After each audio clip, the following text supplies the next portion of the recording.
Welcome to the 2024 Cal Ripken 10U World Series, presented by Pet Supplies Plus in Crown Point.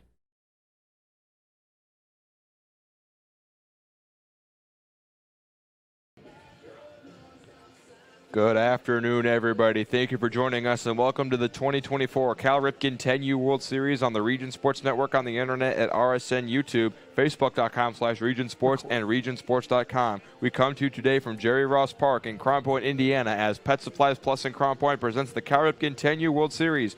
I'm Quincy Bell. I'll be calling all the play-by-play action, and alongside with me, with all the analysis of today's game, is Mike Dewan.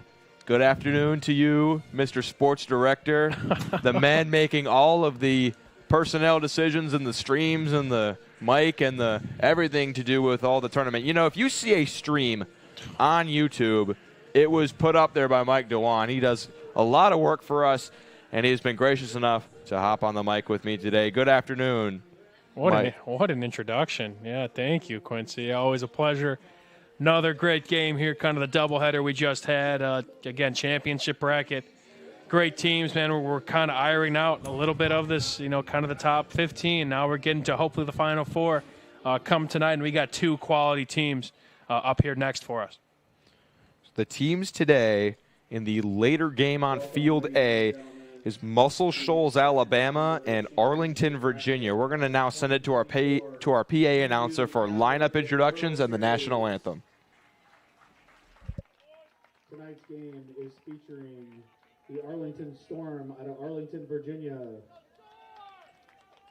and the Muscle Shoals out of Muscle Shoals, Alabama.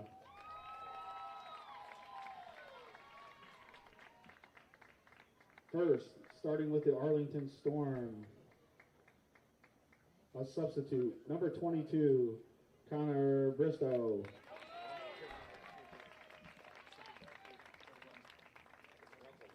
A substitute, number 17, Sean Duckett.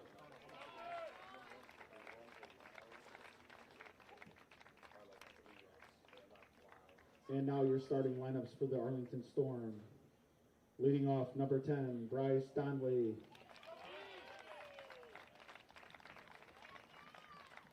Batting second, number 19, Bruce Buchek.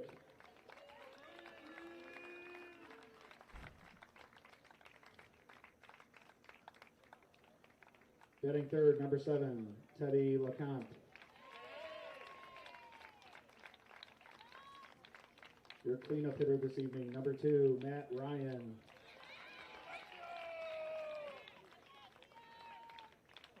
Batting fifth, number 18, Hudson Wilkins.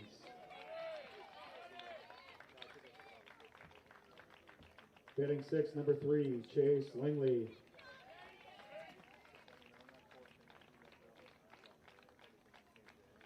Next is number 1, Tristan Talent.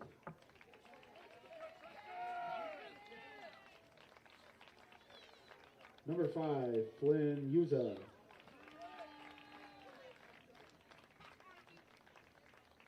Number 20, Ryan Potter.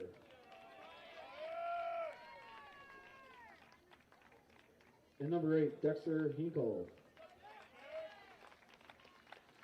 Arlington Storm is coached by Andy Buchek, Jeff Hinkle, Brian Langley, and head coach Dave Yuza.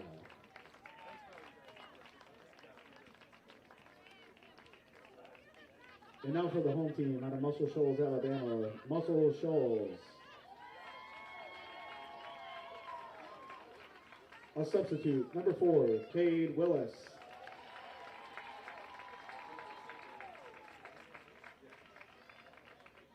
And now for your starting lineup for Muscle Shoals. Leading off, number 3, Archer Freeman.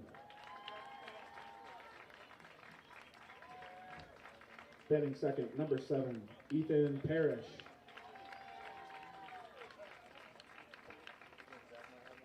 Batting third, number 1, JT Glover.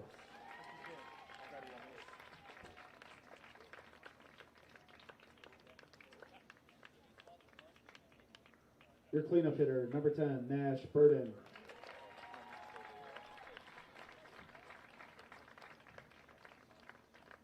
Batting fifth, number 6, Ethan Allen.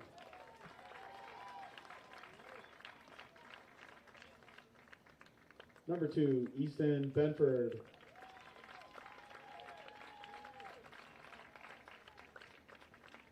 Number 5, Brooks Kelly.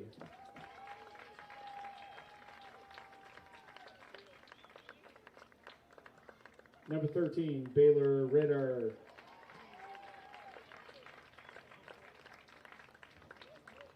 Number 8, Owen Bird. And rounding out Muscle Shoals, number 17, Hawk Adair. Muscle Shoals is coached by Ashley Freeman, Dustin Parrish, Dan Glover, and head coach Will Kelly.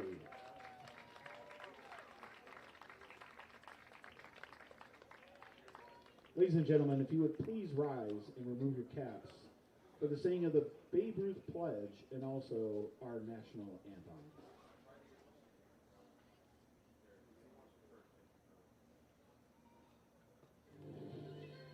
Develop a strong, clean, healthy body, mind, and soul.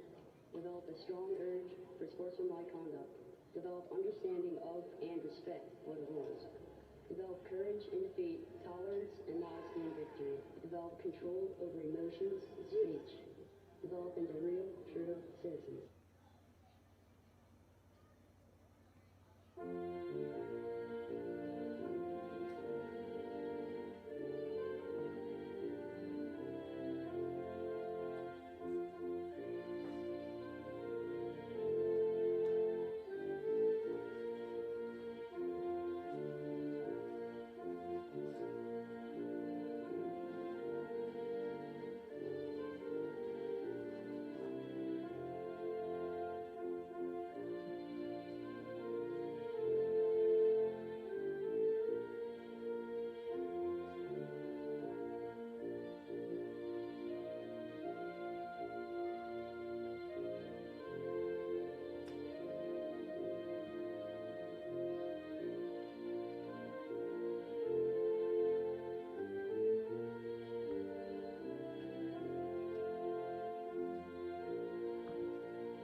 Good luck to both teams, and let's play ball.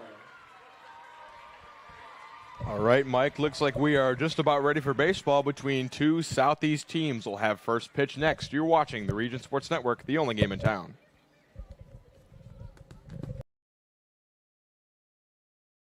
This box is small, like Pet Supplies Plus. This one is large, like a big box store. In each, Stu, hi Stu, has carefully hidden a toy. Question is, which dog will find it first?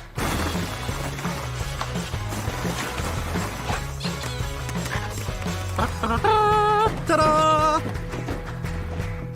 Moose, no! You were so close.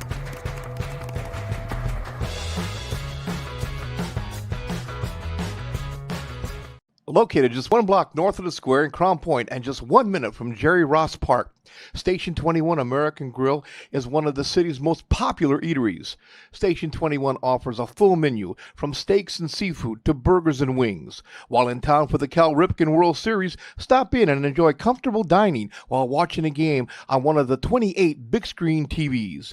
Check out the menu at station21.com. Station 21 American Grill. Eat, drink, and relax.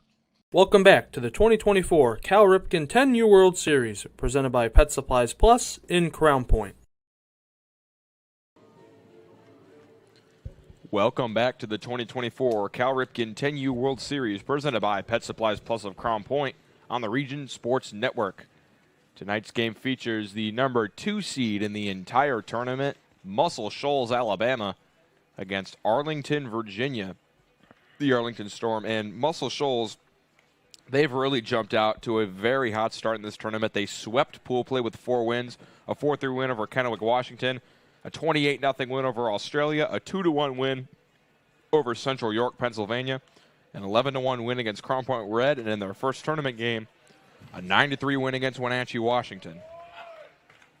On the other hand, for the Arlington Storm, they're a team that I don't think a lot of people have been jumping off the page that they've been really good. The teams that I've heard people talking about that have been jumping off the page as really, really good are Muscle Shoals, Southeast Lexington, Upper Allen, Pennsylvania, the Hawaii teams like Oahu and Manoa. Arlington, they haven't been getting that reputation, but they have been able to pull out some wins with some very tough play. They won their first 3 games of pool play against Vincennes, Indiana, the Czech Republic, and Wenatchee. They lost their 4th game to Southeast Lexington, and they won 6-7 in walk-off fashion, a crazy come-from-behind win in the last inning against New Canaan, Connecticut. They are a team that has been able to pull out wins by any means possible. 2 teams you mentioned that have very different dynamics. Muscle Shoals has done it with dominance, beating teams really however they please. But Arlington, you mentioned, a team that flies off the radar, under the radar, I should say. A rapper named Lil Wayne once said, "Real G's move in silence like lasagna." And they're doing that just here. They're flying under the radar. They may not be beating teams. They may not be kind of those teams like you mentioned that they got the the firepower, the names that kind of jump out. But they're here, and they're looking to kind of move one step at a time. Make noise, go round by round, and hey, they're here in the final 8, trying to make it the final 4. I'm going to request that we play 6'7" by Lil Wayne in between this next inning. Clean version. Clean version, of course. That is an unbelievable bar. Clean. Mike knows how much I love Lil Wayne. The catcher, number 10, Bryce Donnelly. And you're definitely right. The catcher for Arlington, Bryce Donnelly, will lead it off against Muscle Shoals starter Owen Bird.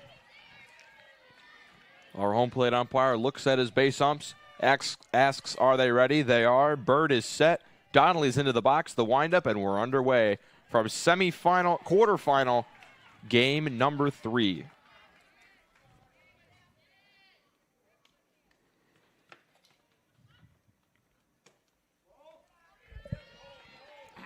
Second pitch misses for ball 1.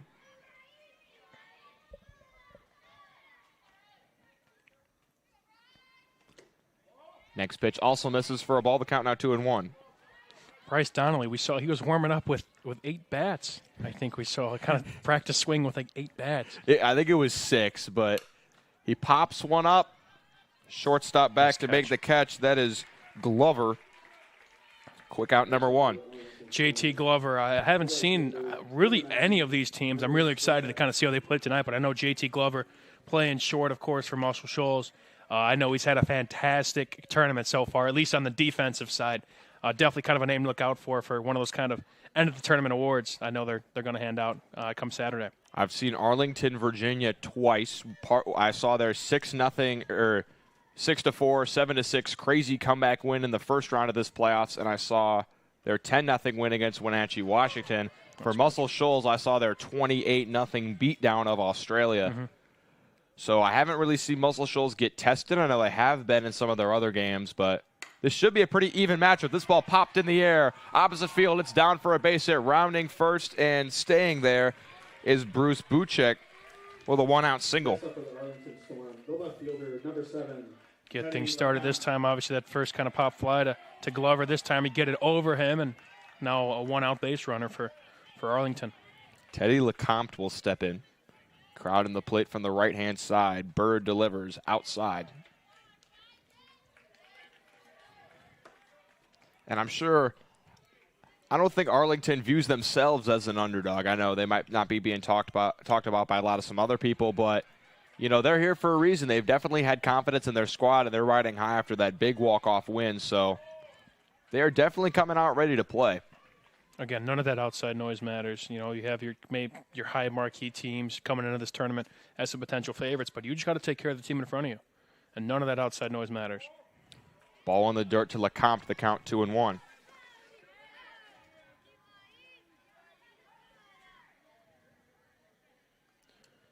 Next pitch, down and away. And, Arlington, the Storm, they won the Southeast region for the 10. That's what got them here. Definitely a team to be reckoned with. 3-1, taken outside, and they've got a rally going here. And their cleanup hitter, Matty Ice, Matthew Ryan, wearing number 2, just like the quarterback for the Atlanta Falcons back in the day. The name and number, okay, that's great, but I'm more focused on his facial eye black he's got going on. Awesome style. He's got the handlebar mustache along with the goatee. This kid's got style. He chops one to third, foul. I was going to let you take that. I know you've been a big fan of his throughout the tournament. It's awesome, dude. I don't know. I really want to know where that idea originated, because I thought I saw a picture of this Arlington team, and more than one kid had that kind of style for whatever the team photo was. But Matty Ice, Matt Ryan, he's keeping it up here today, and I think all tournament really. I think every game I've seen from them, he's rocked the handlebar eye black mustache. He's played a great third base as well, and he hits cleanup for this Arlington team. He'll be looking to drive in some runs and put Muscle Shoals on the ropes early. This ball grounded to third, fielded, tapped on the bag, thrown across the diamond in time for the out. 5-3 double play, nips the rally in the butt for Arlington. Muscle Shoals will look to strut a rally here in the bottom half of the first. You're watching the Region Sports Network, the only game in town. When life keeps you busy and you can't get to the store, shop online with Strachan Van Til To Go. Our to-go service is easy to use. Register using your rewards account information, fill your virtual cart, and choose delivery or pickup. Once your order is in, our own Strachan Van Til team preps your order with care. With our to-go service, you can earn reward points and save time and money with our online coupons and weekly ad prices. Life made simple, shopping made easy. For more information or to sign up, visit shop.strachanvantil.com. Hi, I'm Crowd Company's Lantern Man. For years, I've helped your family and friends save on their car insurance. And now I've returned to rescue you from high prices. Whether you have a perfect driving record or a not-so-perfect record. Follow me to the Crowd Agency for immediate and affordable coverage. I'm your insurance superhero. Crowd Company's insurance professionals. Highland, Merrillville, and Michigan City.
Welcome back to the 2024 Cal Ripken 10U World Series presented by Pet Supplies Plus of Crown Point. So I've gotten a little bit of clarification that I was curious about on what it takes to qualify for this tournament. There are two ways you can get it done. There are age groups in Cal Ripken all the way up to 12U. There's 12, 11, 10, 9 U tournaments. If you win your region in a year, you automatically qualify the next year. So this Muscle Shoals team won the Southwest region last year in the 9U tournament. That ball grounded to short, thrown on to first for out number one. So they won the 9U Southwest region, which means they automatically qualify to the 10U the next year as basically the same team. Whereas Florence Navy, the other team from Alabama, they won the 10U Southwest region this year, which is the way they qualified. And it's like that for every region, the Midwest Plains, Pacific Northwest, Mid-Atlantic, Southwest, Ohio Valley, New England. That's pretty much how you get here. I was unaware of that, but that's kind of a unique way to do it. Yeah, and you mentioned kind of a couple, looking at the teams that make up this tournament, a couple teams from the same state. We mentioned Connecticut, Newtown, and New Canaan. There is 6 total of that kind of instance. So there's two Lexington we mentioned teams, Kentucky as well. The teams 2 you mentioned, Hawaii teams. Hawaii as well. Looking, I believe, let's see. 2 Washington teams, Kennewick and Wenatchee. Yeah. Pennsylvania as well. It's, again, kind of that instance where they maybe get the job done last year and maybe they did work this year. It just kind of depends. But nonetheless, these are, again, 25 of, the top 10, the top 10 U teams from around the globe. A ball in there for a strike. The count is 2-2 on the number 2 hitter for Muscle Shoals, Ethan Parrish. But it's interesting. I did not really know how that shaked out, but that's part of why they have so many teams in this tournament. You look at maybe the Little League World Series, there's only about 7 or 8 from the United States, and then you have your international side. But sure, I kind of like the way they do it here. More games, more opportunities for the kids. No doubt about it. Full count payoff pitch, swung on and missed by Parrish. Starting pitcher for Arlington, Christian Talent, threw 2 quick outs. He has been one of their better pitchers throughout this run that they're on. He came in relief the game I did for them against Wenatchee, and he shut them down pretty much in order. Looking to do the same to Muscle Shoals. Yeah, they're going to need all of him today. Muscle Shoals, again, they have dominated teams so far, really, this tournament. An unblemished record. They're going to need all of Talent today. This ball grounded to third. Past Ryan and through for a base hit. Glover turns at first. He'll stay there, and he's really been the star of the show for Muscle Shoals. He is one of the highest averages in this tournament. He's played a great shortstop and third base. He has been getting it done in all facets. He is definitely the star of the show when it comes to this Muscle Shoals team. Nash Burden will now step in with a 2-out base runner. The cleanup man takes outside. Glover's on his way to second. He will stop, go back to first. When you have the luxury of that much speed, you can almost go halfway down the base and see if the throw is going to be wild or not before you go. Yeah, might as well kind of toy, again, mind games with the catcher and the pitcher. Again, you could force an errant throw. Weather is still, it's holding up right now, but again, still maybe a little bit of wet grass, maybe wet conditions. The ball skids on the turf, may get a little wet. So, I mean, you don't have much to lose. Obviously, you don't want to concede an out there, but this ball grounded to second, and it's going to get through for another hit. Hard hit on the ground there. Burden legs it out for a single. And there will now be 2 on for the 5-hitter, Easton Allen. The left fielder, number 6, Easton Allen. He will dig in. And part of the thing I think that we've seen, a lot of these teams that won the 9U region have been playing very well, like Muscle Shoals, they won the 9U. Newtown, they won the West Raleigh just clinched their spot in the Final Four. Southeastern just clinched their spot in the Final Four. It's these 9U teams that won their region that have stuck together as a team that are coming through full force with years of experience playing together. Yeah, I mean, it's team chemistry. This is a game where, I mean, especially the relationship between the pitcher and the catcher. I mean, it's just playing with each other, knowing what each other's kind of thinking, and then, again, infielders, everybody, really. No one kind of where's everybody going to be at the same time, all the technical side of things. These teams are well coached, and these players are so familiar with one another, which just makes them so great and is why they are here today. 0-2 the count. Talent delivers. Outside corner. Misses just low. Glover halfway on the base. Big save there from, and again, I kind of mentioned, sorry to interrupt, but I kind of mentioned, again, the runners trying to maybe kind of bluff and potentially steal a base. But we almost saw a throw get away there, kind of like I mentioned. It's kind of what they want you to do, make a tough play and maybe, force an error. 1-2 fouled away. And the more throws that you end up forcing, the more errors that are going to happen just by probability of numbers. If let's just say you got a 5% chance of making an error, you force 20 throws as opposed to 10, the chances that one's going to get through a lot higher. 1-2 from Talent. Upstairs, Glover's going to test another throw, and I like what we saw from the catcher there, Donnelly. Not trying to force another throw. He said, if you're going to walk out there, I'm just going to run you back. And I think that's what Arlington's going to have to do. If you see a runner halfway to the base, just run straight at him. He's going to have to pick a direction sooner or later. Definitely. You got to limit mistakes as much as possible, especially with the runner in scoring position. Just take care of the ball and don't let them try and fool you on the base paths.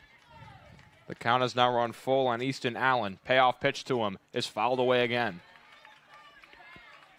They're making Talent work after the quick 2 outs. 19 pitches so far in the first. We just saw West Raleigh take down South Lexington 5-2 almost exclusively on putting together hard at-bats and working pitch counts. This ball called inside, strike 3. Just clipped the inside corner, I'd say. Again, tough pitch. No runs, make the umpire 2 make hits, the call. no errors, 2 runners left on base. We'll head to the second. You're watching the Region Sports Network, the only game in town. Thinking about what to do after high school? Consider a career with Boilermakers Local 374. As a Boilermaker apprentice, you'll earn while you learn. We offer excellent wages and benefits, and as part of our no-cost hands-on apprenticeship program, you'll learn from the best in state-of-the-art training centers and on the job. Become a union Boilermaker and get on your way to a great career. Find out more, visit www.local374.org or call 219-845-1000. With electrical services from Economy Electric Heating and Cooling, you can radiate the perfect amount of light and energy into your home. From rewiring and code upgrades to ceiling fans, lighting, security, and more, Economy Electric Heating and Cooling's trained electricians will make sure you can enjoy your home on full power all the time. For a free estimate on electrical work, call Economy Electric Heating and Cooling at 219-923-4441, and you can visit them on the web at 4ajobdoneright.com. That's the number 4ajobdoneright.com.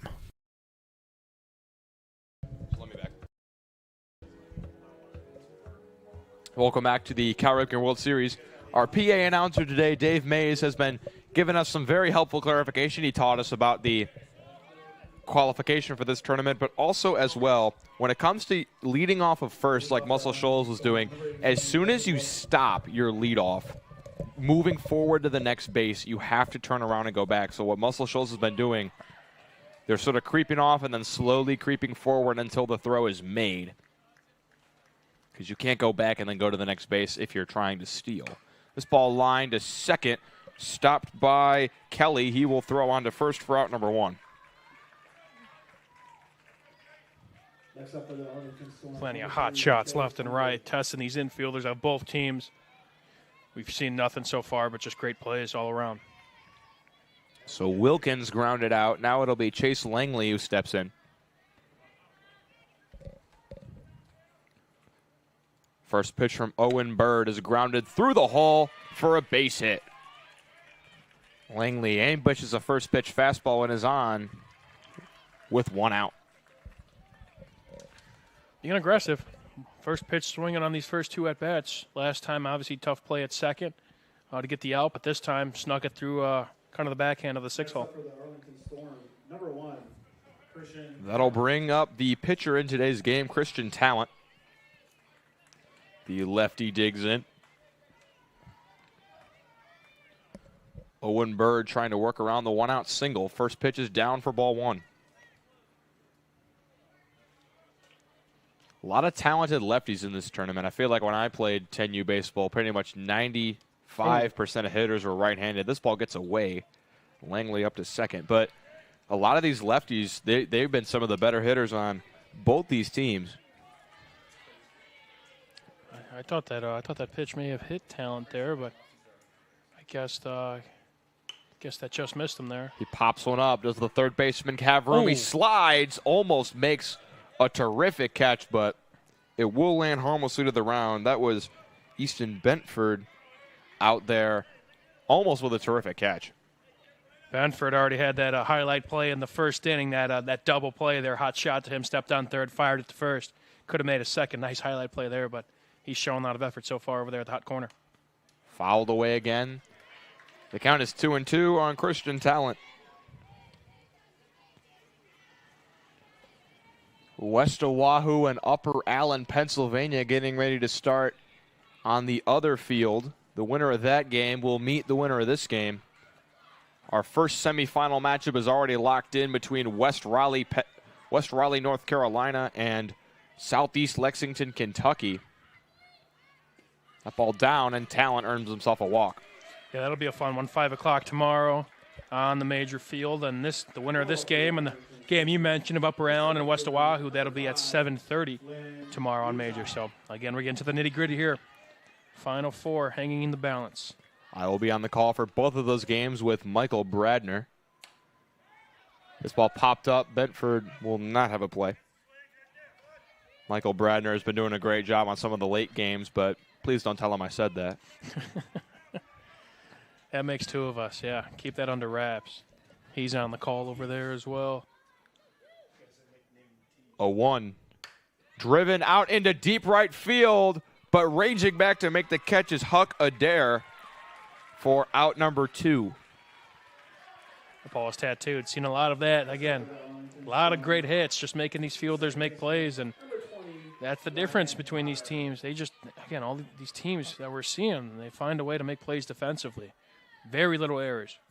And that'll be the difference. Who could make less, I would say. That was a good teaching moment for all you outfielders out there at any age level. Your first step is always back because it's easier to move in than it is to go back. That ball half swing, but a full swing in the eyes of our umpire, and the count is now 1-1. But your first step is always back as an outfielder because you can turn and range further back if the ball's over your head, but you can also just stop on a dime and come in if the ball is in front of you, as opposed to coming in first and then possibly having to backpedal.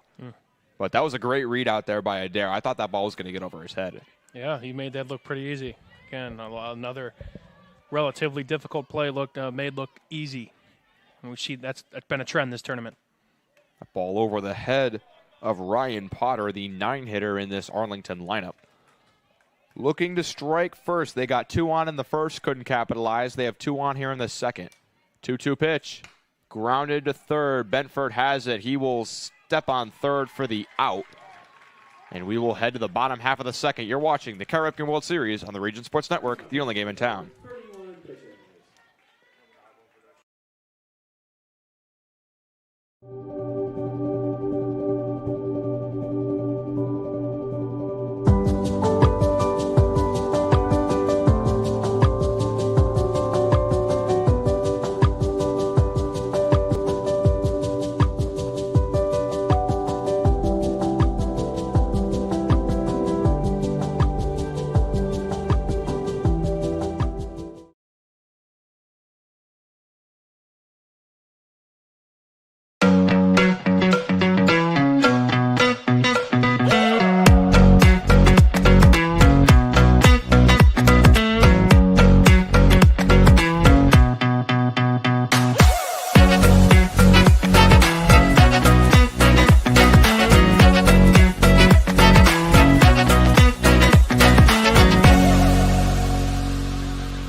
Welcome back to the 2024 Cal Ripken 10U World Series presented by Pet Supplies Plus of Crown Point on the Region Sports Network. Are you in town to watch the Cal Ripken World Series? If so, stop in for a bite to eat at one of Crown Point's most popular eating establishments, Station 21 American Grill. From burgers and ribs to wings and fish, open every day at 11 a.m. for lunch and dinner. Station 21 is just a short 1 minute away from the ballpark. Check out their menu at station21.com. Station 21 American Grill. Eat, drink, relax.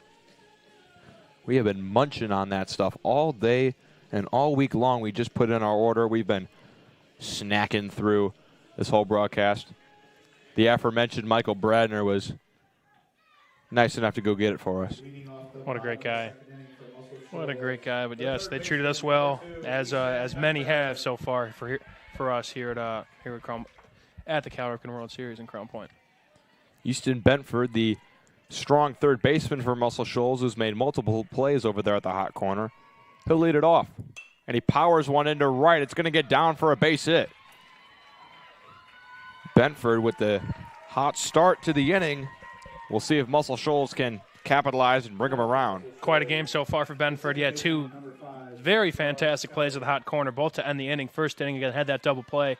Second inning, got a hot shot again, stepped on third base, and then start this inning off with a little hit parade potentially. Another one into the same spot. It's down again for a base hit. This time it's Brooks Kelly who dumps one into right. So 2 pieces of hitting there to the opposite field. And Muscle Shoals has the beginnings of a rally here with 2 on and nobody out. And Baylor Ritter will step to the plate. First baseman playing in, anticipating a bunt. The bunt is there. It's popped up and caught by the catcher. Oh, that's tough. Donnelly with some quick hands behind the plate for out number 1. Haven't seen that much this tournament. Sometimes just they get under one. It's unfortunate. Sometimes the way things goes, that's why sometimes that's kind of the negative side of bunting. That always could be, a possibility, and it just happened to be one there. Now, with runners on first and second, the infield fly rule is in effect. However, if you pop up a bunt, that is not a case where that takes fold. This ball gets passed, and the runners will move up.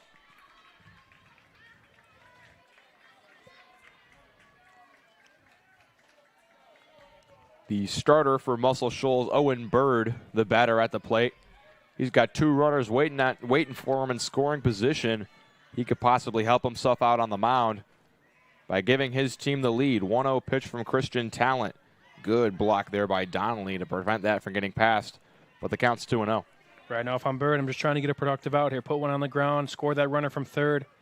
Just plate one. Don't need to be quite the hero right now. The corners are playing in. This ball swung on and missed for strike 1. Matthew Ryan and Nash Burden are, that's Matthew Ryan and Chase Langley, the first and third baseman for Arlington. They're playing up. This ball inside, and the count's now 3-1 on Bird. Just got out of the way of that one. That one had some heat on it. Bird back into the box. 3-1 count. We'll see if he's looking for a middle fastball. He is, and he grounds one to third. Ryan has it. He's going to come to the plate. The throw is in time. Bentford out at the plate. Nice play. Hot shot there to short. Again, part of you kind of thinks about just getting the out at the first, but again, a nice throw to home. Apply the tag nicely. Big second out there. And now, again, just worry about the batter in front of you. So playing in on third does work out for Arlington. Now it will be up to the 10-hitter, Huck Adair, to try to keep the inning going and get Muscle Shoals on the board. He swings to the first pitch and pops one up. Shallow center, second baseman ranging back, makes the catch. That's Kelly, who took a hit from his center fielder, Ritter. Sorry, that's Yuza, who took Potter with the catch, took a hit from his center fielder, Yuza. All in all, it's a P4 to end the inning. No runs, 2 hits, no errors, 2 runners left on base. We'll move to the top half of the third. You're watching the Cal Ripken World Series on the Region Sports Network, the only game in town. Four Seasons Mechanical proudly serves Northwest Indiana, providing quality, reasonably priced, reliable service. With a quality and comfort guarantee, the professionals at Four Seasons Mechanical offer a wide range of services in heating, ventilation, and air conditioning. Whether it's residential or commercial, Four Seasons Mechanical is there 24/7. To find out more, the website is fourseasonsmechanical.com or give them a call at 219-756-7020. Four Seasons Mechanical, your indoor air quality specialist.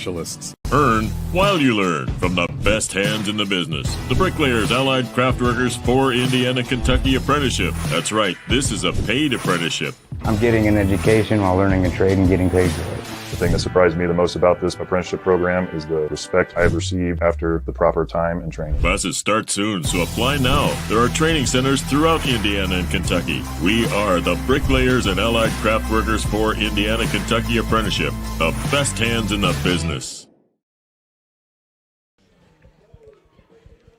Welcome back to the Region Sports Network. What you're watching now is a replay of that terrific catch by Ryan Potter. He was ranging back and even took a hit from his center fielder coming across the middle like a free safety, but hey, he held on to the catch. Big third out there, obviously a little bit of a jam we kind of mentioned, but just like that, got out of it very quickly.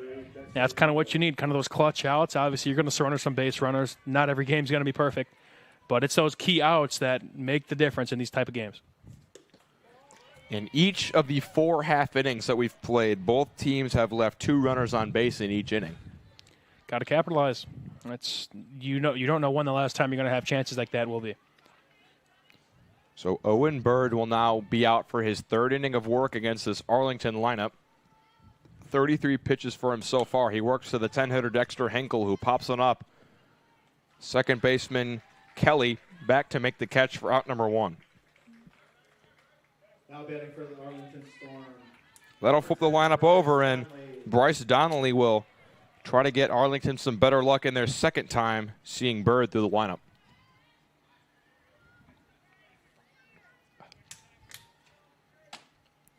First pitch from Owen Bird. Down and away for ball 1. West Oahu and Upper Allen, Pennsylvania, currently playing on the major field. That game is tied 0-0 in the bottom of the second.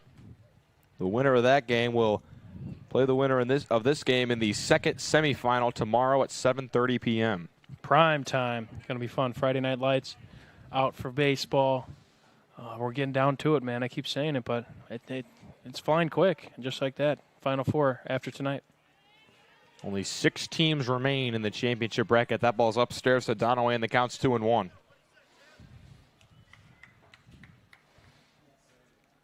Donnelly popped up to the shortstop his first at-bat. He's now worked a 3-1 count here in his second at-bat. Looking for a potential one-out walk or hit to start a rally for Arlington. He fouls one away, and the count's now full.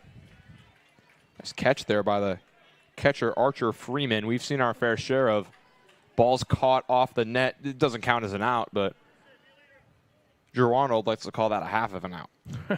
3-2. Line drive up the middle, stabbed by the shortstop, but it squeaks out of his glove. That would have been a terrific diving catch by Glover, but Donnelly will reach with a one-out single. Way to keep it in the infield. That's a hot shot. We've seen plenty of those today, most of them resulting in outs, but that's a tough play to make for any shortstop at any level. Bruce Buchek will now step in for Arlington. He singled in his first at-bat. 40 pitches now for Owen Bird. This ball grounded to second base. It's going to get through for a base hit. Sliding into second is Donnelly. Back-to-back singles for Arlington. Now, once again, they have 2 runners on in an inning. We'll see if they can capitalize this time. Now, what can they do with it? That's really all it comes down to. You get some chances. Now, how do you respond? Teddy LeCompte will dig in, the 3-hitter. He walked in his first at-bat. Bird delivers to him. Ground ball to third, fielded, and thrown to second for 1. Relay to first will not be made, so Muscle Shoals cuts down the lead runner. Donnelly gets to third. Runners will now be on the corners with 2 out for Matthew Ryan.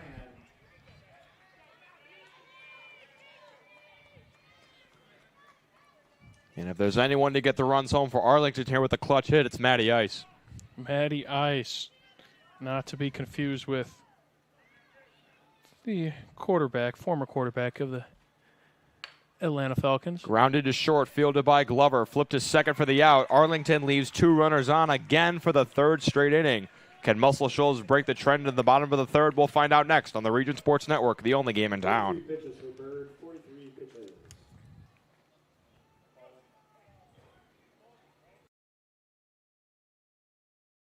Blythe's Team Sports in Valparaiso is a leader in athletics apparel and equipment sales. With in-house production including screen printing, trophies, embroidery, and more, Blythe's can help you to create the perfect look. For more information, visit them online at teamblythes.com. Blythe's Team Sports in Valparaiso, where the athletes shop.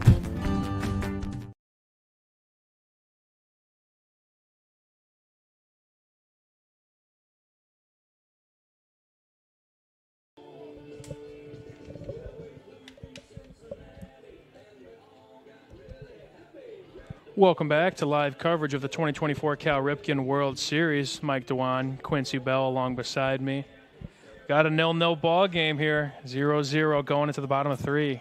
Thank you, Mike. I was currently chowing down some Station 21 when you... Talk to me about Station 21, why don't you? Are you in Crown Point to watch the Cal Ripken World Series? I mean, you should stop in for a bite to eat there. They're one of Crown Point's most popular eating establishments, open every day at 11 a.m. for lunch and dinner. Check out their menu at station21.com. Station 21 American Grill. Eat, drink, relax. Could not have said it better myself. They treated us well. We've got a nice, cool night for baseball. We'll give you our game day forecast presented by our folks at Economy Electric Heating and Cooling. 73 degrees with cloudy, overcast skies.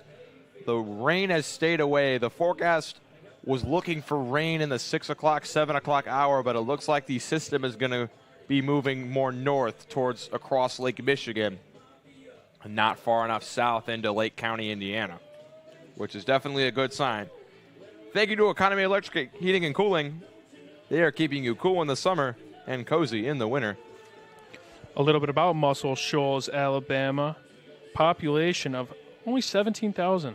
Not too big. One thing I did find out this tournament is that in the song Sweet Home Alabama, their city gets name dropped. They bring up Muscle Shoals. I did not. They are in the song. Now I can't hear the song without hearing Muscle Shoals. So shout out to them. That city being represented, of course, and a fantastic song by Leonard Skinner. I did not know that either until I heard that being played. I heard the song at this tournament.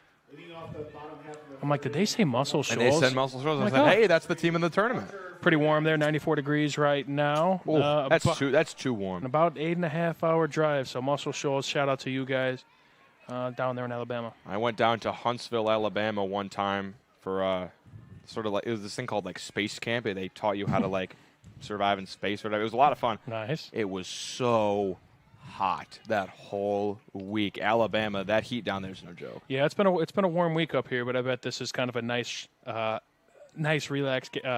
relaxing vacation here and a this break ball from the driven out to deep left field. It will land foul by a matter of inches out there. Wow, that was close. Archer Freeman tattooed a ball down the line, but it lands foul for a loud strike number 2. And he could run, too, although that was to the left side. That might have been 3. He was moving pretty quickly there, and that was close. That had to be not too far off of just that line down the third base. He'll have to battle back now with an 0-2 count. You got to have some confidence after hitting a ball that far, though. 0-2, driven to left field, but it's going to be misplayed out there, and it's down for a hit. Runner moving up to second. Now Freeman's going to turn around and go back. The throw gets through, and he's safe. Freeman almost got caught off the bag, but he barely gets back. He has a very interesting single there. Almost caught himself in no man's land. Thought about kind of rounding first to stretch it to 2. Then kind of caught, I don't know, and a little bit indecisive. They luckily avoided the tag. That was a very close play at first. After all the drama, it's going to be a leadoff single for Archer Freeman. He has been flying around the bases. He does not employ a sliding mitt. He's going barehanded. This ball bunted foul. I love the grit. I'm not a big fan. I understand why players wear a sliding mitt, but I'm old-fashioned. I like it when players slide in with the hands. Old-fashioned indeed. But now we're playing on turf infield. We don't see, you see a lot of that in the MLB where they're playing on, non-turf fields. But this, I don't know, you kind of get turf burns. Got to worry about that. But I love the grit. I love, forget the mitt. Freeman with a big lead off of first. They will not try to backpick him. Like I said, you got to keep moving forward when you're going off the base. Once you stop, you have to go back. And again, it's Muscle Shoals has been doing that better than a lot of teams in this tournament. Sure. It puts the catchers in a bind, and as we see here, they will throw to second. And see, here's another thing. If you pump fake a throw, and they hesitate for a second, you now know they have to go back to first. Mm-hmm. So I don't know if that's a strategy employed by catchers to try to catch runners that are doing that. Then again, the 1-2 count. This ball grounded. Nice play. Fielded by Talon. He'll throw to second and get the lead runner, Freeman. 1-6 put out. And now the 3-hitter and star of this Muscle Shoals team, JT Glover, will hit with a runner on first and 1 out. He's singled in his first at-bat.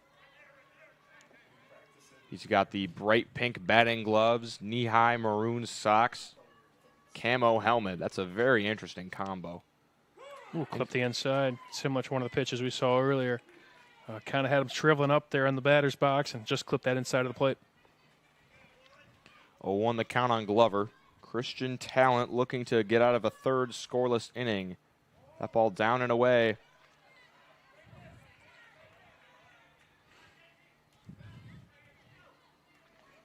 Still knotted up at nothing over there on Major between Upper Elm and West Oahu. Glover takes outside. The count now 2-1. Still looking for our first run between one of these two late night slate games, 6:15 games here. You got Michael Bradner and Mike Zamia on the call. You got Mike Dewan and Quincy Bell here on the A field, and now the Arlington manager Yuza will talk to his pitcher and infield and see how they want to attack Glover here. Yeah, interesting here. I thought about the pitch count a little bit. 39 pitches right now, but this does not look like any sort of pitching change. Looks like we're going to ride it out. Obviously, we're pitching well. We're at a scoreless game here so far. Both pitchers are playing really well. But it's always, again, the pitch count's always something to look out for, again, with limited days in the tournament. Depending on, I'm not going to say the health of the pitching staff, but, where each player the ability is. To the pitch ability to based pitch, on how many pitches they have. Right. they're going to let it ride out. Talent pops one up. The second baseman Potter on to make the catch. They're going to double off the runner at first. Parrish forgot how many outs there were. We will head to the fourth. You're watching the Cal Ripken World Series on the Region Sports Network, the only game in town. When life keeps you busy and you can't get to the store, shop online with Strachan Van Til To Go. Our to-go service is easy to use. Register using your rewards account information, fill your virtual cart, and choose delivery or pickup. Once your order is in, our own Strachan Van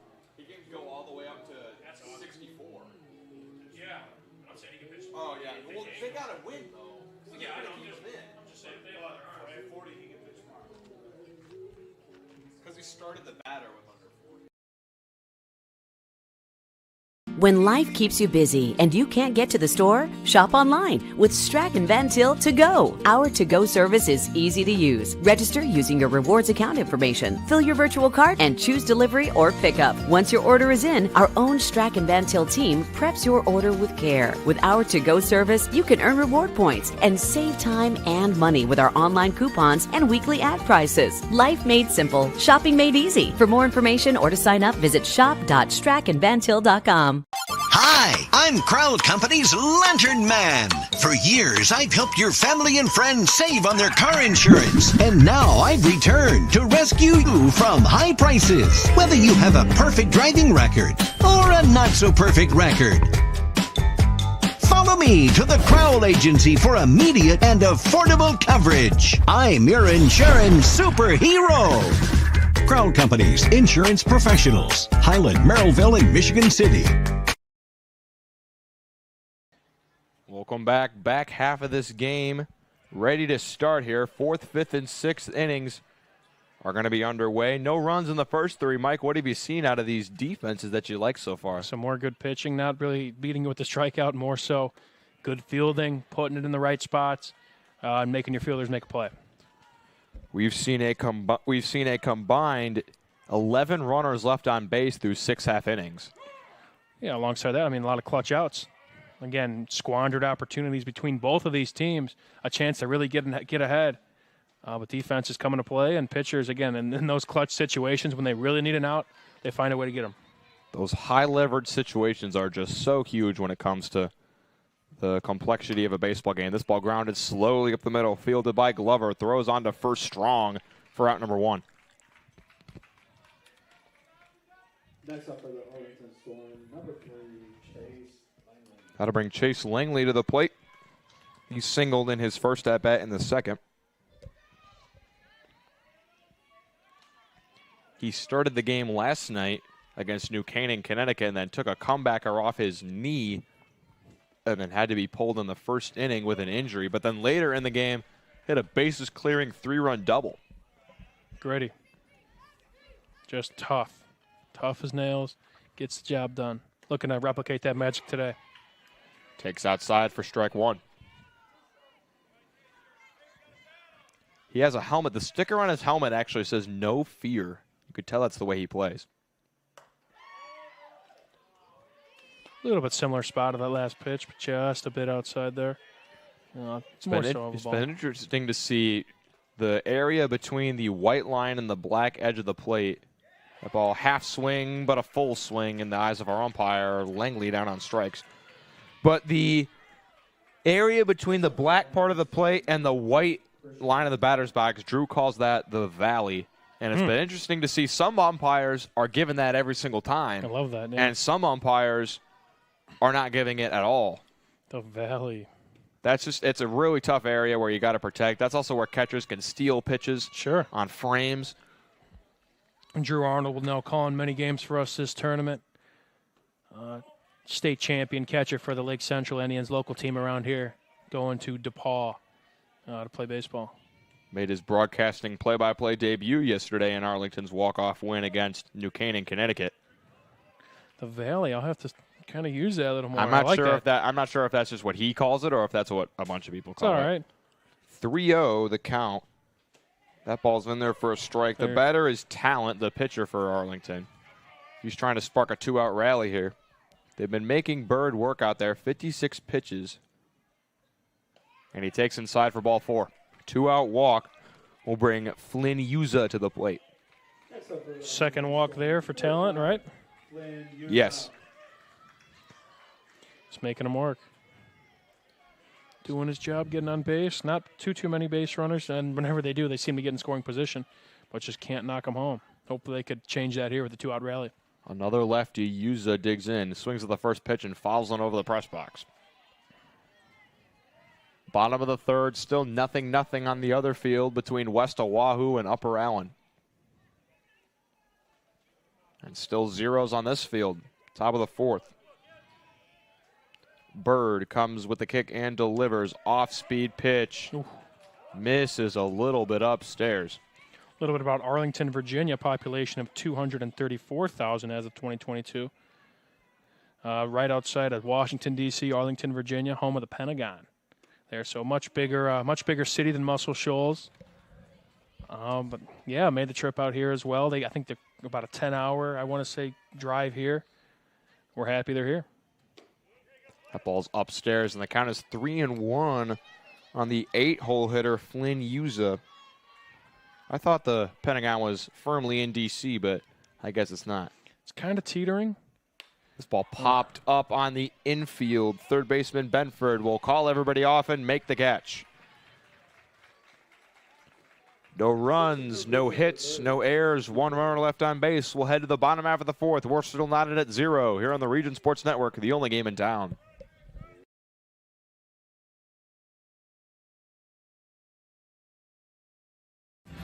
Thinking about what to do after high school? Consider a career with Boilermakers Local 374. As a Boilermaker apprentice, you'll earn while you learn. We offer excellent wages and benefits, and as part of our no-cost hands-on apprenticeship program, you'll learn from the best in state-of-the-art training centers and on the job. Become a union Boilermaker and get on your way to a great career. Find out more, visit www.local374.org or call 219-845-1000.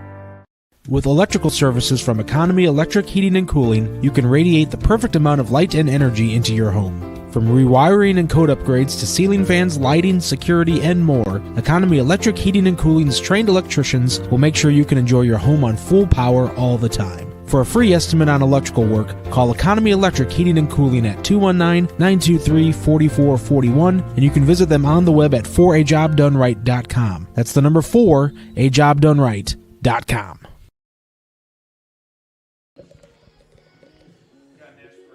Welcome back to the 2024 Cal Ripken 10U World Series presented by Pet Supplies Plus of Crown Point on the Region Sports Network, the only game in town. Mike, I'm given to understand that we have some awards we're going to name out at the end of the game. Would you like to tell us about those? We might as well, right? First off, we got the Crowd Company's Lantern Man Superhero of the Game. They have offices open from 9 to 7 from Monday through Friday and Saturdays till 2 o'clock in Highland, Maryville, and Michigan City. They are the insurance professionals, and they're proud to recognize the superheroes on the baseball diamond. Alongside that, at the conclusion of tonight, we'll have the Boilermakers Local 374 Blue Collar Player of the Game, brought to you by Boilermakers Local 374. Earn while you learn with Boilermakers Local 374. Blue Collar Player of the Game, they're gritty, they do all the hard work. And finally, the proud Union Home Play of the Game, presented by the Region Sports Network, the only game in town. Thank you, Mike. We're ready for action here in the bottom half of the fourth. Muscle Shoals, Alabama, locked in a 0-0 tie with Arlington, Virginia. Christian Talent on the mound still for Arlington. He has been throwing up nothing but zeros in the run column. He delivers to the cleanup hitter, Nash Burden. Well, Strack and Van Til scoreboard update. We are still looking for our first run in this 6:15 Central Time slate of tonight. As a line drive to center, caught out there by Yuza for out number 1. Upper Allen and West Oahu on Major Field still knotted up at 0. Again, the winner of that game will play the winner of what we are seeing here tonight. Someone's got to score. Only 2 hits from either team in that game. We have seen our fair share of hits in this game. 4 so far for Arlington, 5 for Muscle Shoals, but no runs on the board. We've seen some very timely pitches made and plays being made in the field. Like we've said, the teams that have been making it this far in the bracket, the main differential has been the quality of fielding. This ball driven on the ground and through for a base hit. Easton Allen with a 1-out single. And he'll try to get around and get Muscle Shoals on the board. I know Muscle Shoals has been kind of doing some work on the base paths, but they haven't really tried to swipe a bag. As we kind of get later in this game, I wouldn't be surprised if maybe they try to make a beeline to second and make the catcher make a tough throw. Donnelly, the catcher, has been doing a great job of holding them at bay. First couple innings, he was making the throw down, but now when they go halfway, he just kind of runs out there and forces them to go back. Yeah, he's doing a great job. He's keeping it technical, not forcing anything, and keeping the runners where they need to be. That ball in the valley, called a strike by our home plate umpire. Easton Benford, the batter, he singled in his first at-bat in the second. Looking for a similar result and to get a rally going for Muscle Shoals. 1-1 pitch, popped up in the air, right field line, and it will be out of the reach of anybody near the bullpen. Looks like we got an arm down there for Muscle Shoals. JT Glover warming up down there in the bullpen. He has been Muscle Shoals' engine that makes them run in this tournament. Owen Bird has pitched a great first 4 innings. We'll see if we see a change in the next half. This ball looped into right. It's down for a base hit. The throw will come in to the cutoff man, not in time. Easton Benford with a single. Back-to-back hits by the Eastons, Allen and Benford, has Muscle Shoals in business. They have left 2 runners on in the first, 2 in the second, 1 in the third. They're looking to finally cash in here in the fourth. A runner on first and second, 1 out. Would you bunt here? You're swinging away. I would Obviously, swing here we away go. to third. Ryan to the bag, to the first. Oh, what a pick. In time. What a pick over there by Langley. And once again, Muscle Shoals strands 2 runners. We will head to the top half of the 5th. We're still scoreless here on the Region Sports Network, the only game in town. 50 pitches, first down. 50 pitches.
Welcome back to the 2024 Ripken 10U World Series, presented by Pet Supplies Plus of Crown Point on the Region Sports Network.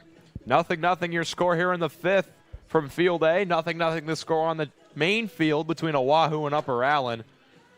2 more quarterfinal games for you today, and then we will have 4 quarterfinal games of the Ironman bracket tomorrow, as well as 2 semifinals and the 2 semifinals from the championship bracket. So 8 games tomorrow.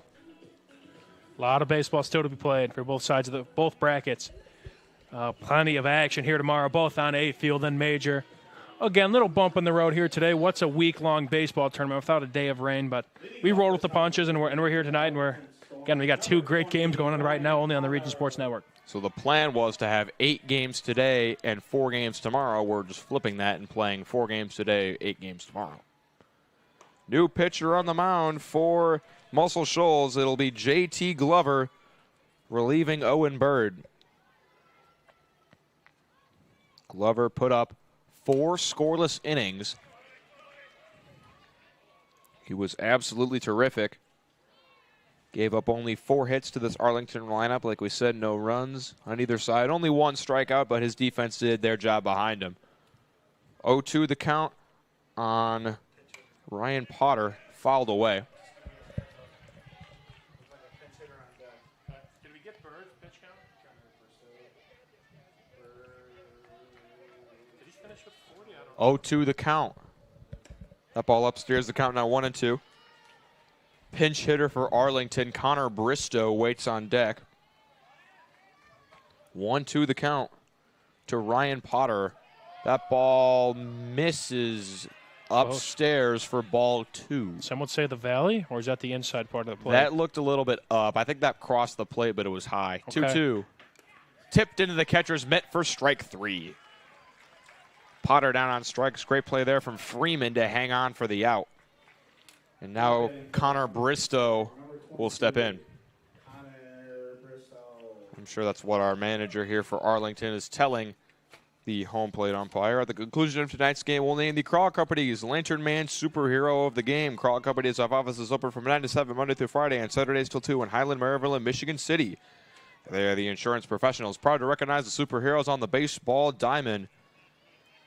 We really only have pitching candidates for that award so far. We'll see if anybody can scratch across a run by game's end. That ball's in the valley for strike 1. Yeah, we talked about the pitching matchup. It's been lights out so far, but someone's got to score. Another big cut there from Bristow. 0-2 the count. JT Glover is coming in fresh and throwing absolute bullets. The 0-2 swung on and missed strike 3. Back-to-back strikeouts out of the pen for JT Glover. Straight gas there. Elevated fastball. Come and get me. And just blew it right by him. That'll flip the lineup over to Bryce Donnelly. He popped out in the first, singled in the third. Glover kicks and delivers. That fastball has some heat on it, and it's there for strike 1. You could really hear the pop of the glove from the catcher when Glover's pitching. We could probably pick it up on our crowd mic up here. But it's loud. Archer Freeman's hand is probably back there hurting a little bit. The ball's inside. The count 1-1.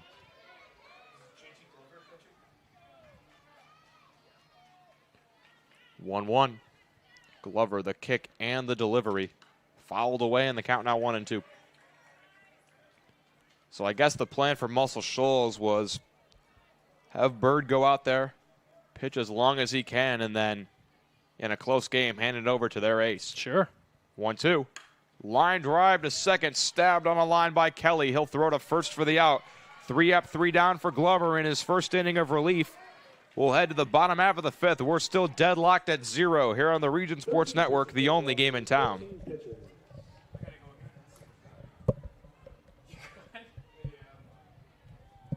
You want to piss again?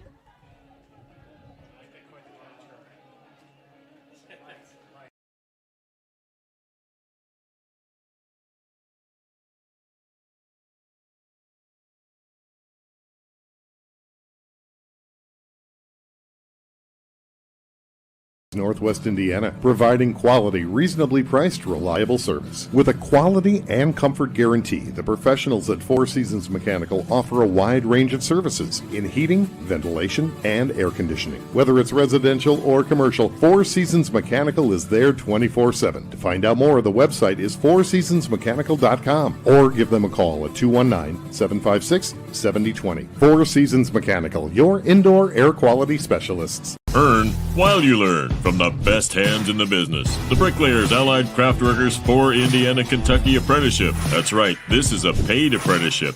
I'm getting an education while learning a trade and getting paid for it. The thing that surprised me the most about this apprenticeship program is the respect I've received after the proper time and training. Classes start soon, so apply now. There are training centers throughout Indiana and Kentucky. We are the Bricklayers and Allied Craftworkers for Indiana Kentucky Apprenticeship. The best hands in the business. Welcome back to the 2024 Cal Ripken 10U World Series presented by Pet Supplies Plus of Crown Point on the Region Sports Network.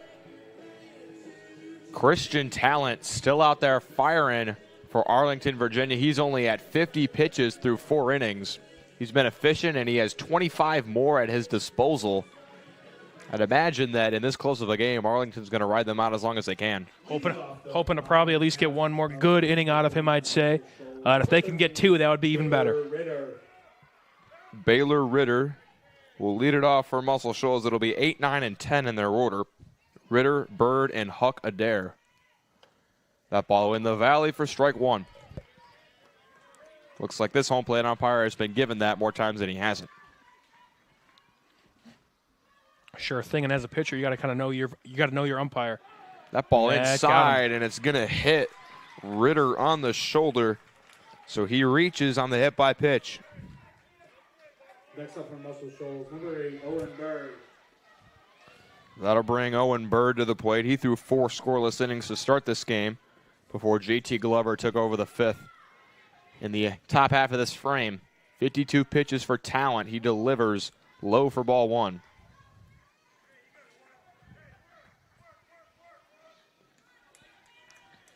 We've played 9 half innings, all of which have ended with a 0.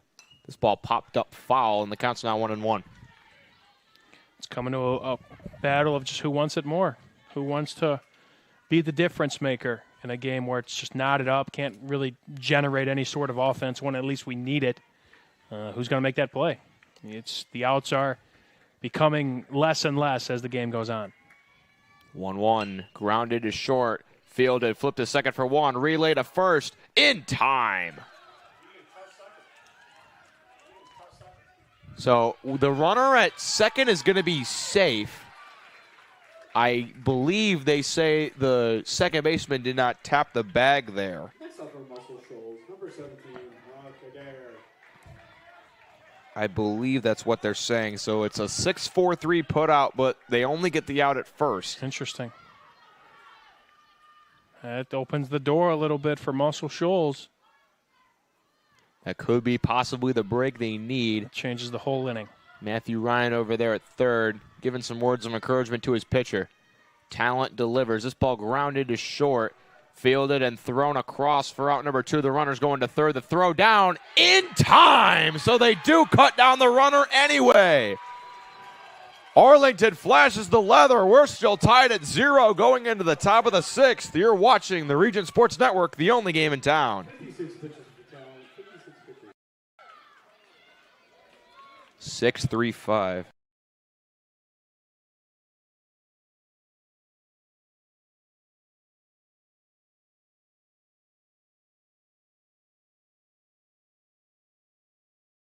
Apparel and equipment sales. With in-house production including screen printing, trophies, embroidery, and more, Blythe can help you to create the perfect look. For more information, visit them online at teamblythes.com. Blythe's Team Sports in Valparaiso, where the athletes shop.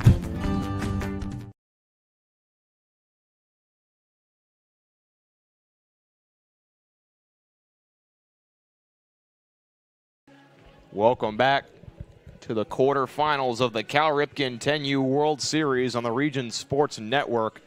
We're going to give you a replay of the inning-ending play from the last inning.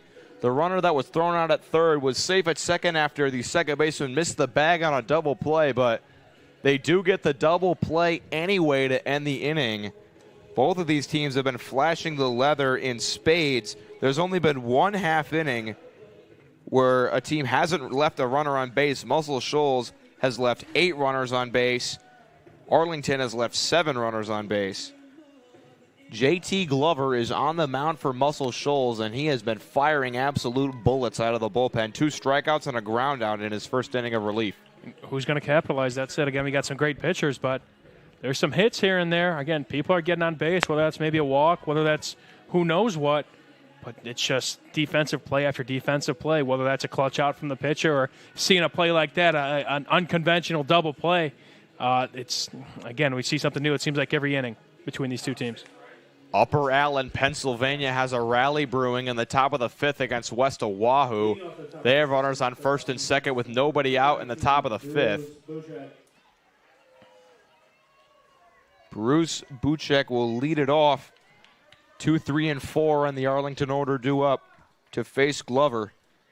And you got to think, this is the best pitcher Muscle Shoals has, and they're bringing him out fresh in the 5th. He could probably pitch, should we see extra innings into the possibly 8th or 9th inning. Who knows? Crazier's happened, especially in this tournament. At the pace we're at, we could be locked at 0 for quite a bit more. That ball's in the valley for a strike.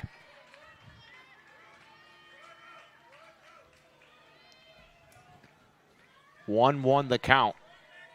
Glover kicks and delivers. Grounded to second, fielded by Kelly, thrown on to first for the out. Next up for Arlington Storm, number 7. So we're now in a spot where it looks like it's going to be, in all likelihood, whoever scores first is going to win this one. Well, that's it. Again, a game where runs are a commodity. It's who's going to strike first. Teddy Lecomte, the 3-hitter, will step in. He has walked and grounded into a fielder's choice his first time out. So we're going to get a pinch hitter here. It's going to be number 17, Sean Duckett, coming in. I saw 7. I thought it was Lecomte who wears 7, but it's Duckett who wears 17. We'll see what he has off the bench. First pitch to him is in for a strike. Glover's just pumping. That's really it, man. Swung on and missed by Duckett. He is wasting no time. He's in a groove, and he's hoping to will this Muscle Shoals team to a big-time victory here. Population of 17,000 going against a population of 234,000. The 0-2 outside. You know, we talked about Arlington being one of the lesser talked about teams and how they could be the underdog in this game, but if you think about it, Muscle Shoals is playing a team from a town over 10 times the size of theirs. They cut there, yeah. Shoals, I mean, Muscle Shoals, again, this is the team that they won that kind of Southwest region of 2023 as 9U. So, again, we mentioned the team with the chemistry. These guys play together. Yeah, they may be smaller in size or whatever, with the district smaller, whatever that may be. But these guys, they know each other like the back of their hand. Called strike 3 there. Brutal breaking ball to Duckett. That's 3 strikeouts so far for Glover. And the cleanup hitter, Matthew Ryan, will step in. We have a score update from the major field. Upper Allen, Pennsylvania has taken a 1-0 lead on West Oahu in the top of the 5th. And they just got a single to right field. The lead is now 2-0. So Upper Allen looking to await the winner of this game if they can get 6 more outs. 0-2 quickly, the count on Ryan. Glover only with 23 pitches so far in his second inning of work. The 0-2 curveball chopped on the ground, slowly to third. Benford got in the way of his shortstop, who made the throw, but it's late. Ryan will reach, will rule it a single. It looked like he was going to beat the throw anyway. It's tough. Tough play between third and short. 2 great defenders, 2 alphas, kind of in a way, chasing for the ball. Somebody wants to make the play. They just want the ball hit to them. Tough play there. With good hustle down the line, nonetheless. Ryan, the runner on first. Hudson Wilkins will now hit. Ryan has the sliding mitt equipped on first. We'll see if he tries to push the envelope a little bit and maybe take a bag. 0-1. Fouled away. The count now 0-2 on Hudson Wilkins.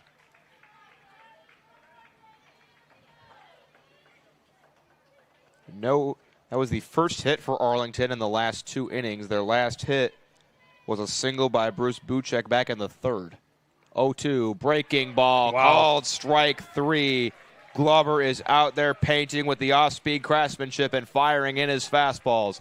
Muscle Shoals only needs 1 run in the bottom half to end it.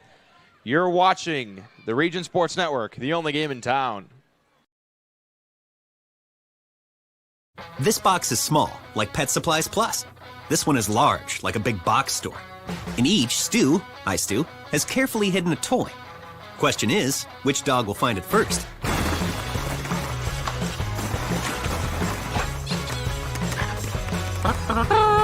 Ta-da! Moose, no! You were so close.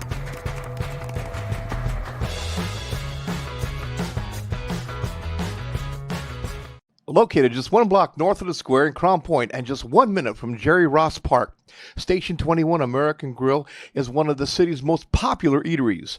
Station 21 offers a full menu from steaks and seafood to burgers and wings. While in town for the Cal Ripken World Series, stop in and enjoy comfortable dining while watching a game on one of the 28 big screen TVs. Check out the menu at station21.com. Station 21 American Grill. Eat, drink, and relax. Welcome back to the 2024 Cal Ripken 10U World Series, presented by Pet Supplies Plus in Crown Point. But Upper Allen took the lead on Oahu.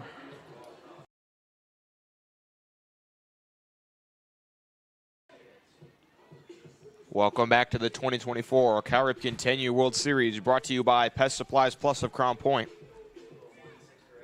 Mike, this is the 3rd time through the order that Muscle Shoals will see Arlington's starter Christian Talent Top of their order due up. They only need one run to come across. It's been hard to come by, but what do you think they got to do to push across this winning run? Yeah, I haven't seen many prolonged at-bats. A lot of first pitch swinging and making contact, but unfortunately, most of those swings have been outs.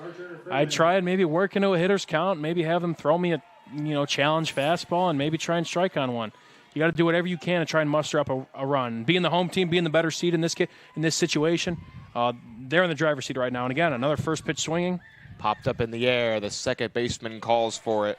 It's Potter making the catch for out number one. And like you said, not very many patient at-bats here. Even when they get runners on, it's some first pitch swinging, and it's normally a ground ball somewhere. Yeah, I think, again, seeing talent multiple times already, I think you could take a few pitches. Hopefully, maybe they end up outside or inside for a ball and try and work the count in your favor. But doing it on a 0-0 count, again, that's probably a good cut there. But I don't know. I mean, I'd like to maybe take a pitch or two to start the at-bat and see how we can control it from there.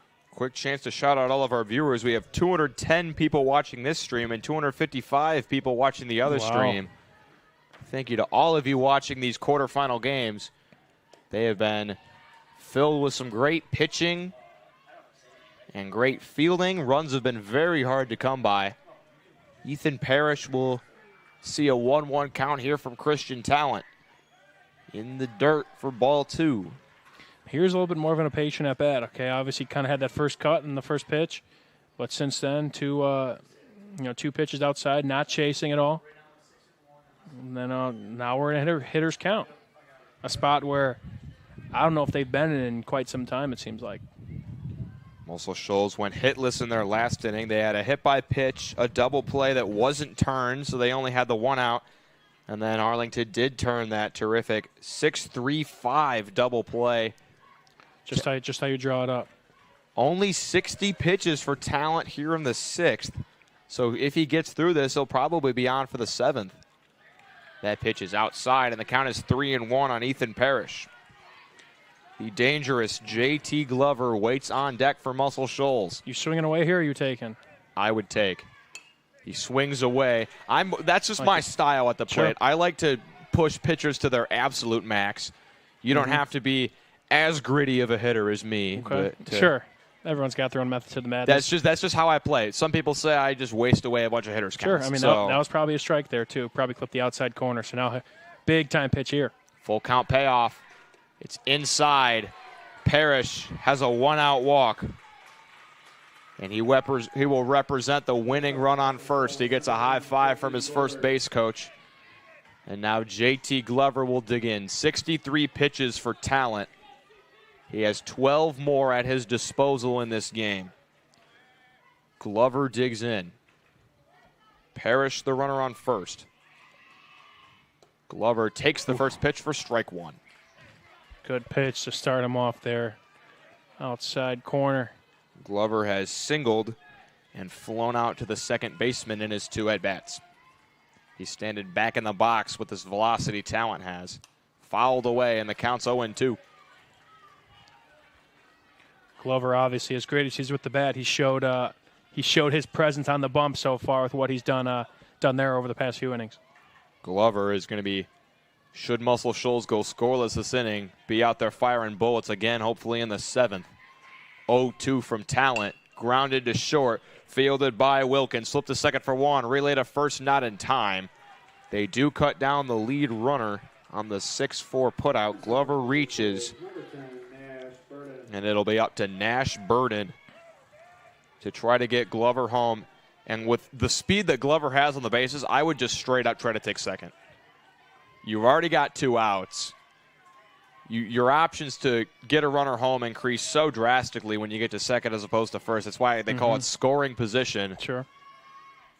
Burden takes outside for strike one. But give enormous credit to Bryce Donnelly of Arlington, Virginia. He has been very attentive with any Muscle Shoals runner that has been trying to play some tricks on him. Definitely. 0-1 in there for strike two. Christian Talent, 68 pitches and still out there firing strikes. Looking for his sixth clean inning. 0-2 pitch, grounded to the shortstop hole, backhanded and thrown across. Not in time, and Burden beats it out. 69 pitches now for Talent, and there's 2 runners on. Wow, that was close. Tough play going to the backhand, but that was, he beat it by a step, maybe. Looks like the Arlington coach is going to come out and have a visit with Talent. If he is not pulling him, this is likely, with the pitch count looming, this is likely his last at-bat if they keep him in. If not, it's just going to be a quick little settle down. You got one more batter left in the tank. Give me everything you have. Yuza, the head coach, has done a beautiful job of managing in this tournament. His team has shown great resilience, especially on the defensive side, particularly in this game. They have stranded 8 Muscle Shoals runners on base, thanks to their defense. And in all likelihood, this will be Christian Talent's last batter he'll face. And it'll be Easton Allen, who has struck out looking and singled today. The center fielder, Yuza, is playing very far towards the gap. He's playing very close to the left fielder. There's a massive hole in right center field. We'll see if that's where Easton Allen tries to go. First pitch from Talent popped up in the air. Second baseman coming in, slides and rolls to make the catch. Ryan Potter will send us to extra innings. We'll go to the top of the 7th. You're watching the 2024 Cal Ripken 10U World Series on the Region Sports Network, the only game in town. When life keeps you busy and you can't get to the store, shop online with Strachan Van Til To Go. Our to-go service is easy to use. Register using your rewards account information, fill your virtual cart, and choose delivery or pickup. Once your order is in, our own Strachan Van Til team preps your order with care. With our to-go service, you can earn reward points and save time and money with our online coupons and weekly ad prices. Life made simple, shopping made easy. For more information or to sign up, visit shop.strachanvantil.com. Hi, I'm Crowd Company's Lantern Man. For years, I've helped your family and friends save on their car insurance. And now I've returned to rescue you from high prices. Whether you have a perfect driving record or a not-so-perfect record. Follow me to the Crowd Agency for immediate and affordable coverage. I'm your insurance superhero. Crowd Company's insurance professionals. Highland, Merrillville, and Michigan City.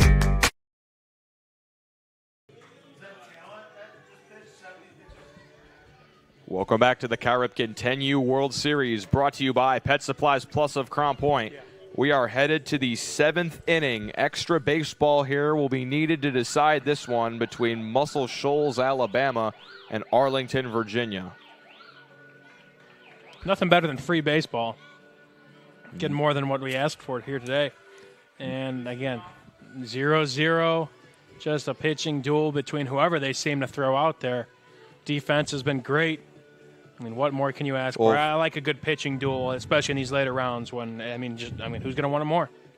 So for Muscle Shoals, it was Owen Bird who took on 4 innings of 4-hit ball, only 1 strikeout, but his defense did the majority of the work. They handed it off to JT Glover, and he has pitched 2 scoreless innings and only allowed 1 hit. For Arlington, Virginia, it was Christian Talent who just threw 6 innings, giving up 7 hits, but once again, his defense also did the work behind him. I think we need to give credit to the fielders as much as we do the pitchers. JT Glover out for his 3rd inning of work here in the 7th. He is still out there firing with 28 pitches. First one is a strike to Chase Langley, who has singled and struck out this game. He takes strike 2. Well, he threw that so hard his hat fell off. His windup is it's so ferocious, man, where his hat literally fell off his head. Our home plate umpire has also been giving more strikes than he has balls on borderline pitches. That one is low. Again, every umpire is different. Not to criticize him, It's just his zone might be a little bit bigger than some other pitchers. Sure. And that's, honestly, at the youth level, I prefer bigger zones as opposed to smaller ones. Get up there and swing the bat. Yeah. And it's not like he's calling pitches in the other batter's box strikes. It's just on those borderline pitches that could be called balls or strikes. He's given strikes more times than not. Sure. Langley has battled back here. 3 straight balls from Glover, and the count will now run full. I like these more patient at-bats here from both sides a little bit. trying to kind of figure out these pitchers that they haven't figured out in, the course of this whole game, and now starting to take some lower pitches, seeing those kind of waste pitches and not chasing anything. Langley strikes out. Glover blows the fastball by him for out number 1. But then you got to worry about a challenge pitch like that. It's just he has been fantastic since he's come in. We talked about, again, his prowess, in the field, outside of pitching, and, with the bat. But Glover, he's really shined as a pitcher here today. 5 strikeouts through 2 1/3 so far. Not bad. Now his opposing pitcher, Talent, will dig in. He takes low for strike 1. He doesn't like it. Catcher doesn't know where the ball is. Found it with some help from our plate umpire, who's been doing a great job. I didn't mean to sound critical of him when I said he had a bigger zone. It's just that those borderline pitches, he's calling them strikes. Correct. That pitch is upstairs. The count's 1-1. Mm-hmm. Yeah, it's cool again to see all the different umpire crews for this tournament, how many games are going on. A lot of different faces behind the plate and behind all the bases too. It's kind of cool to see. Also, how the umpires kind of work, how different their zones are, I should say, how different they kind of go about things. And it's you kind of got to adjust, both the batter and the pitcher. Outside edge, that one a little off. The count is 2-2. There's action in the Arlington bullpen. Chase Langley, who just struck out, has gone down to throw some warm-up pitches. He started the game yesterday before he had to leave with an injury, so he only threw about 11 pitches. So he's had all day yesterday, all day today. His leg looks okay, and we'll probably be seeing him out there for the 7th inning. Glover has a 2-2 count on Christian Talent. He delivers the 2-2. Upstairs, another full count. Yeah, they're starting to take more pitches. Second straight full count. Now let's see again. This could be another challenge me fastball right here. 2-2. Popped up in the air, left field, going back on it and making the catch is Allen for out number 2. Next up for the Arlington Storm, number 5, Flynn Yuza. Flynn Yuza will step in with nobody on, 2 out. The way these pitchers are hurling, we could be in for a long one here, Quincy Bell.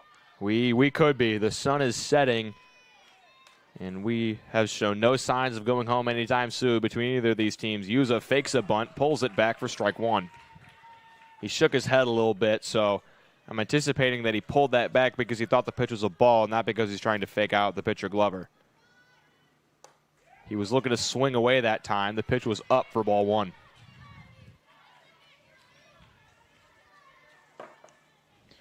2-0, still the score on the other field between Upper Allen, Pennsylvania, and West Oahu, Hawaii. That's in there for strike 2. JT Glover at 43 pitches, firing absolute missiles out there on the mound. The 1-2, breaking ball, barely fouled away on the check swing from Flynn Yuza. Just got a piece. Staying alive here.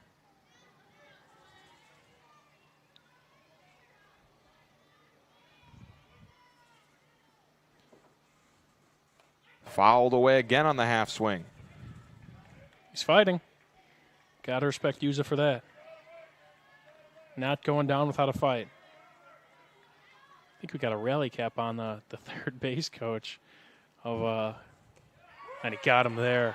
Wow. The rally cap not coming to work with JT Glover on the mound. He's through a scoreless 7th. 1-2-3. We'll head to the bottom half. You're watching the Region Sports Network, the only game in town. Thinking about what to do after high school? Consider a career with Boilermakers Local 374. As a Boilermaker apprentice, you'll earn while you learn. We offer excellent wages and benefits, and as part of our no-cost hands-on apprenticeship program, you'll learn from the best in state-of-the-art training centers and on the job. Become a union Boilermaker and get on your way to a great career. Find out more, visit www.local374.org or call 219-845-1000. With electrical services from Economy Electric Heating and Cooling, you can radiate the perfect amount of light and energy into your home. From rewiring and code upgrades to ceiling fans, lighting, security, and more, Economy Electric Heating and Cooling's trained electricians will make sure you can enjoy your home on full power all the time. For a free estimate on electrical work, call Economy Electric Heating and Cooling at 219-923-4441, and you can visit them on the web at 4ajobdoneright.com. That's the number 4ajobdoneright.com. Welcome back to the 2024 Cal Ripken 10U World Series.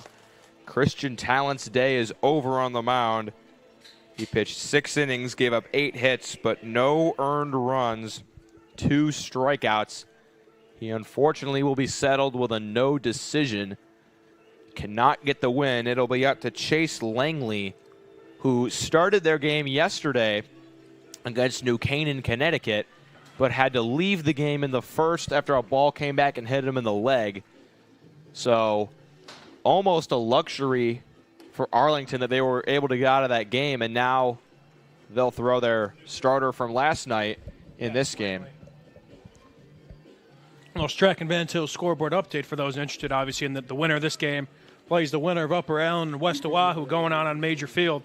Upper Allen up 2, bottom 6, West Oahu down to their final 2 outs. Nobody on for West Oahu. Another pitcher's duel in that one, 2-0.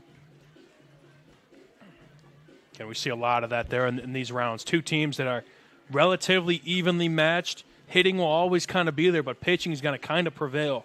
And we're going to see lower run totals for these kind of bracket games, we'll see.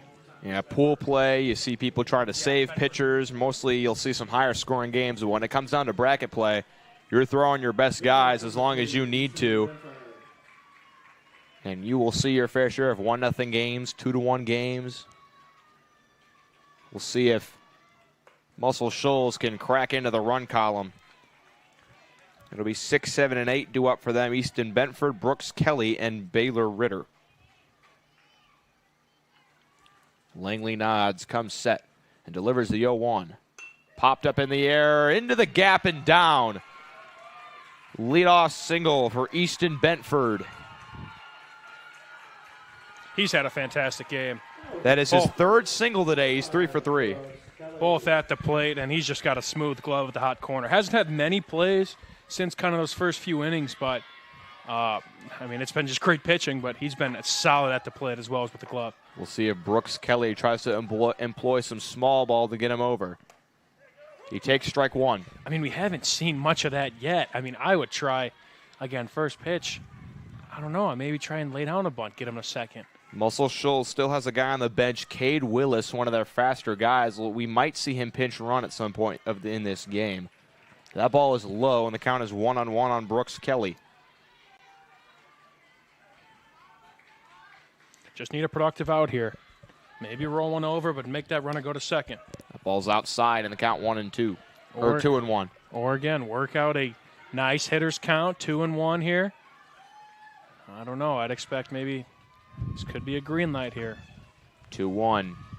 There is the bunt. It will be foul. Count now 2-2.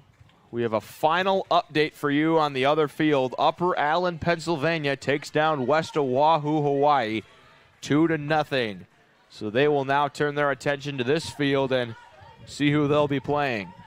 The 3rd team of 4 to punch their ticket to the championship bracket semifinal round happening tomorrow. And a ground ball to short, backhanded, flip to first for Juan. Relay, not in time. It squirts away a little bit, but Kelly will stay there. They cut down the lead runner on the 6-4 putout.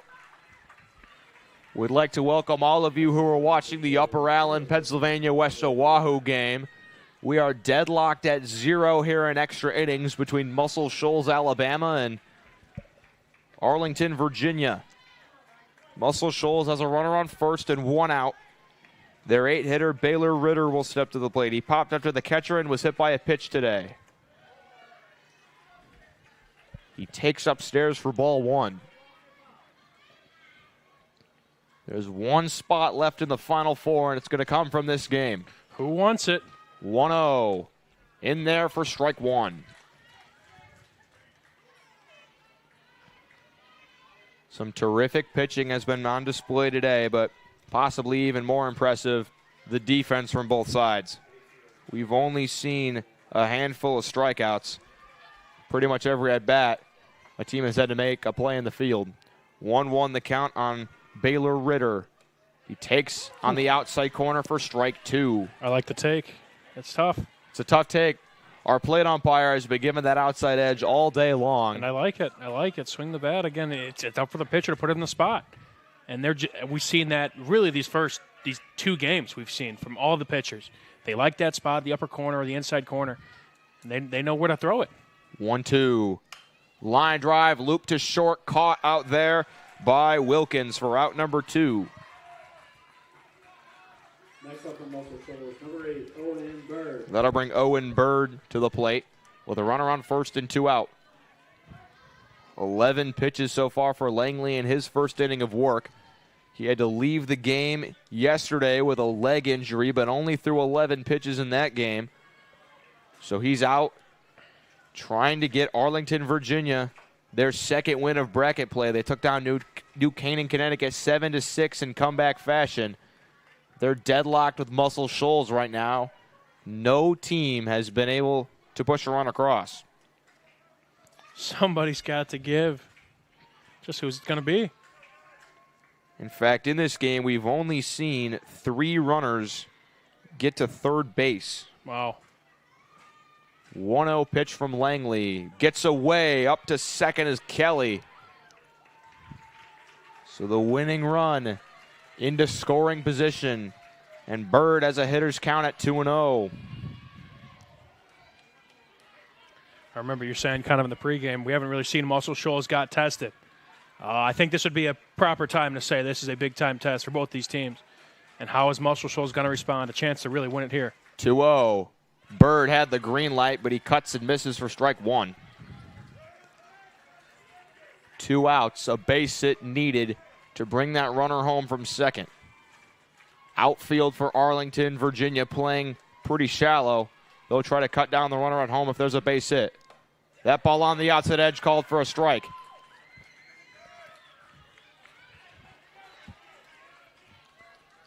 Two the count on Owen Bird.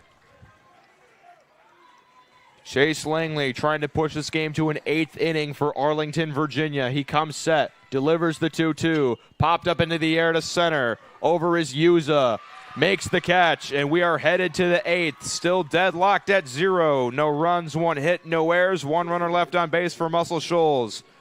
Can Arlington, Virginia finally break the scoreless tie? You'll find out next on the Region Sports Network, the only game in town.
Welcome back to the 2024 Cal Ripken 10U World Series, presented by Pet Supplies Plus of Crown Point on the Region Sports Network.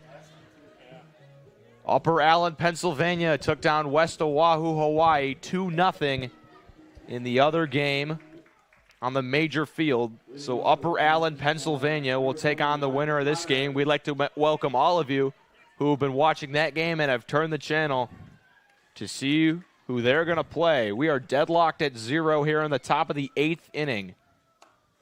JT Glover with 47 pitches on the mound, firing for Muscle Shoals. He kicks and delivers the 1-0, taken for a strike. Ryan Potter up for Arlington, Virginia. It's 9-10-1 due up for them. Dexter Hinkle waits on deck. The 1-1 pitch inside. I'm sure Potter's teammates are going to be yelling at him to take that one, but that's a little easier said than done. Sure. Easy to say when you're in the dugout. 2-1 upstairs, and the count's 3-1 on Potter.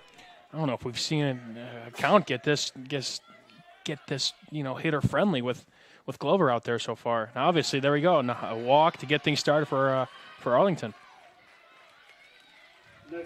Leadoff walk for Ryan Potter, and Dexter Hinkle will now step to the plate. And I think it's a no-brainer. I think you bunt him to second.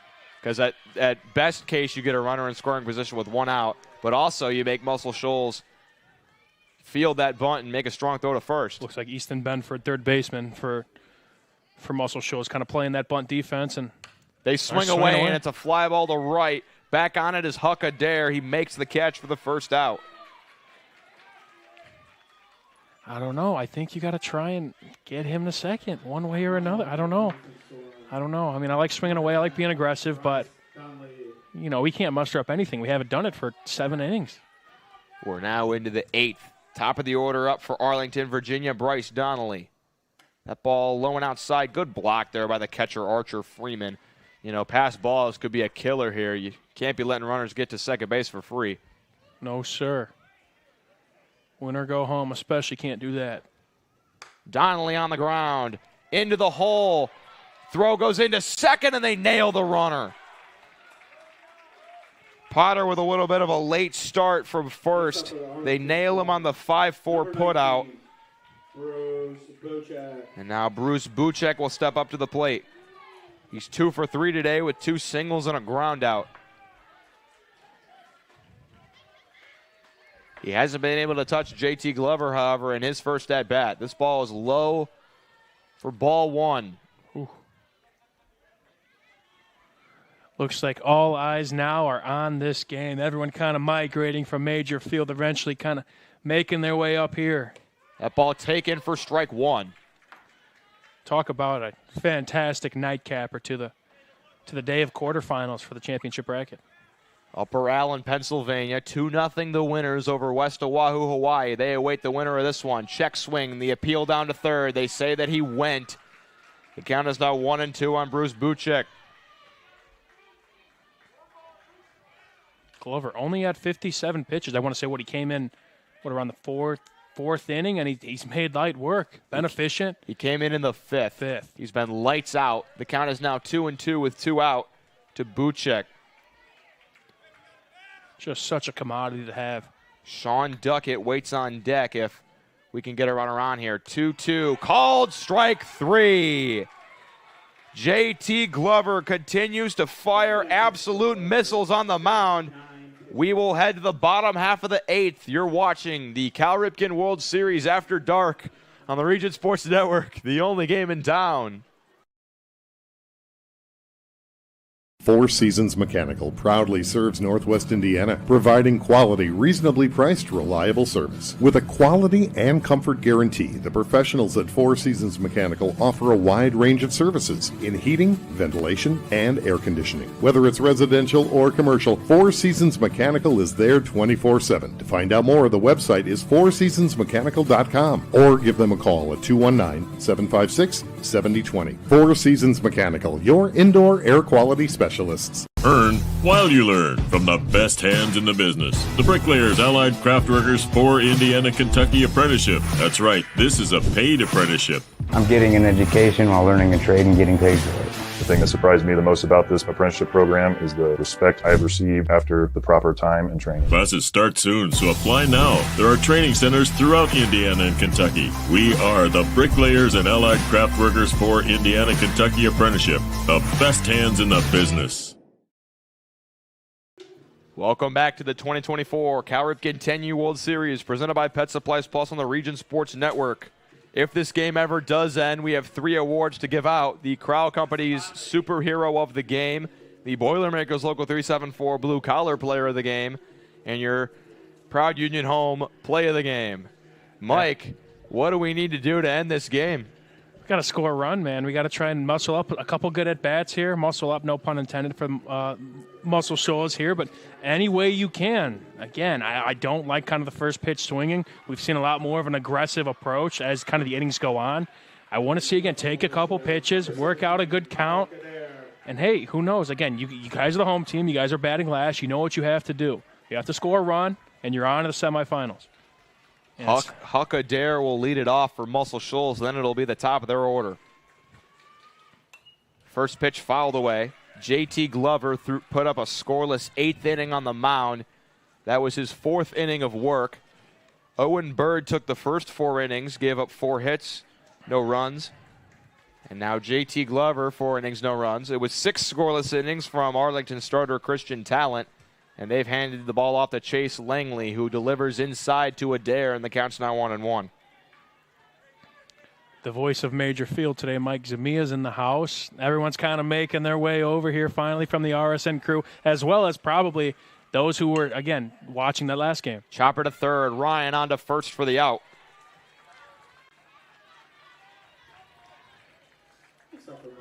2-0 the score on that field. Upper Allen, Pennsylvania took down West Oahu, Hawaii.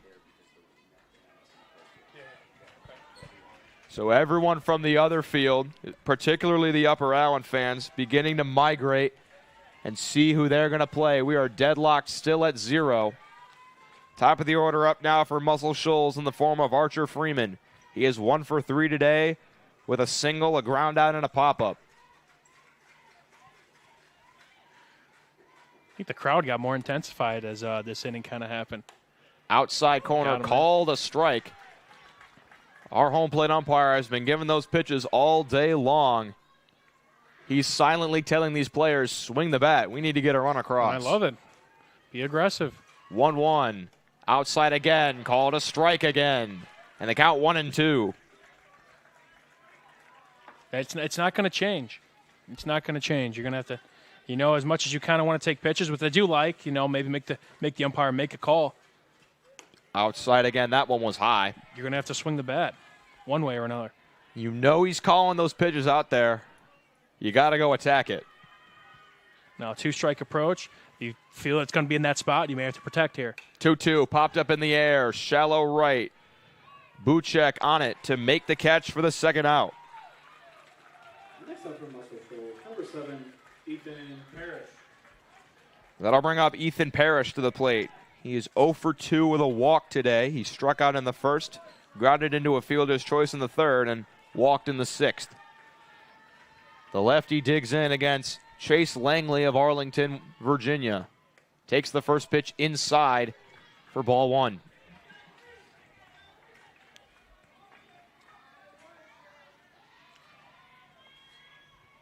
The winner of this game has a date with Upper Allen, Pennsylvania in the semifinals. That ball fouled away for strike 1.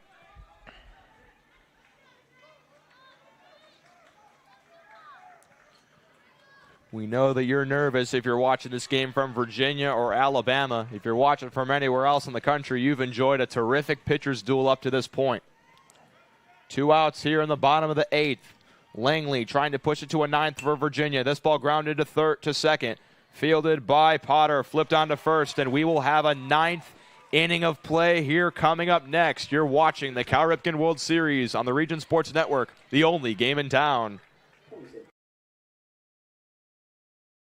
Blythe's Team Sports in Valparaiso is a leader in athletics apparel and equipment sales. With in-house production including screen printing, trophies, embroidery, and more, Blythe's can help you to create the perfect look. For more information, visit them online at teamblythes.com. Blythe's Team Sports in Valparaiso, where the athletes shop.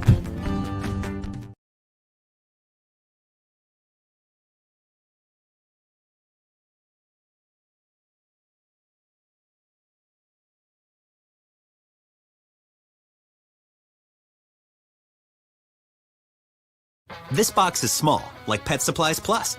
This one is large, like a big box store. In each, Stu, hi Stu, has carefully hidden a toy. Question is, which dog will find it first?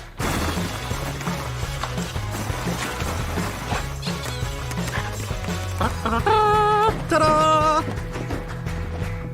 Moose, no! You were so close.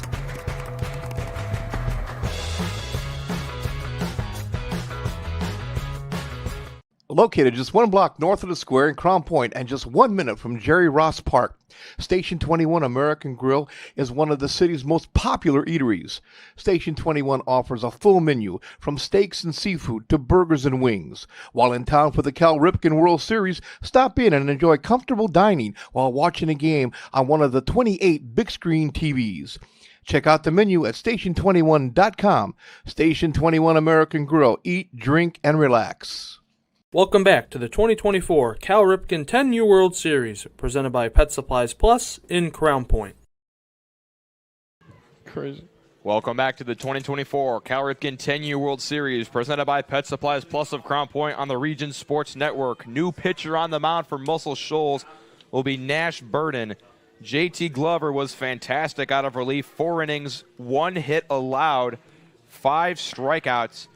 He was dominant out of the bullpen. We got the play-by-play guy, Mike Shamia, from the first game of the slate today. Talk to me about what we saw from Upper Allen here today. How you doing, folks? Upper Allen, what a game. It was a quick one, and Parker Lancey was just everything in that one. He threw a complete game shutout, and he had 7 strikeouts to go with it, only allowing 3 base runners and 1 hit. So whoever the baseball deems worthy in this game, that's what you're going to have to deal with from Upper Allen tomorrow night. Yeah, a lot of similarities between the Upper Allen squad and this and the 2 squads here, and it's all 3 teams are great defensively. Swung on and missed by Teddy LeCompte for strike number 1. He is 0 for 1 today with a walk. Grounded into a fielder's choice in the 3rd, walked in the 1st. 1-1 count, the delivery from Nash Burden. This ball gets away. Count is 2-1. And so JT Glover was already over the 40-pitch mark to where he can't pitch tomorrow. So I don't really understand not leaving him in because he was firing and only gave up 1 hit in 4 innings. That ball upstairs. He started to lose control a little bit with like 1 or 2 walks, but still they're going to Burden. So now if Muscle Shoals can find a way to win this one, they would have Glover available for a potential championship game if they were to get past Upper Allen. Burden delivers a 5-pitch walk to LeCompte. And the leadoff man is on for Arlington, Virginia. We got Mike Shamia here as well. Mike, you were calling a lot of games along with Quincy.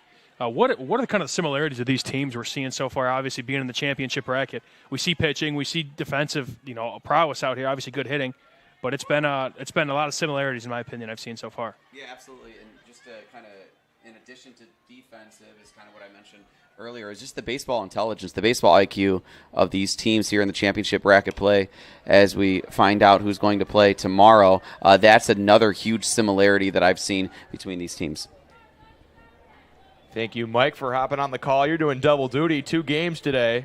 Sort of a Kevin Harlan, I'm calling both games. This ball fouled away by Matthew Ryan. The count is 1-2. Leadoff man on first is Teddy LeCompte. We'll see if we can break this game open from a deadlocked 0-0 tie. 0-2 the count on Ryan. The delivery from Nash Burden, outside edge. It's a little high, and the count's 1-2.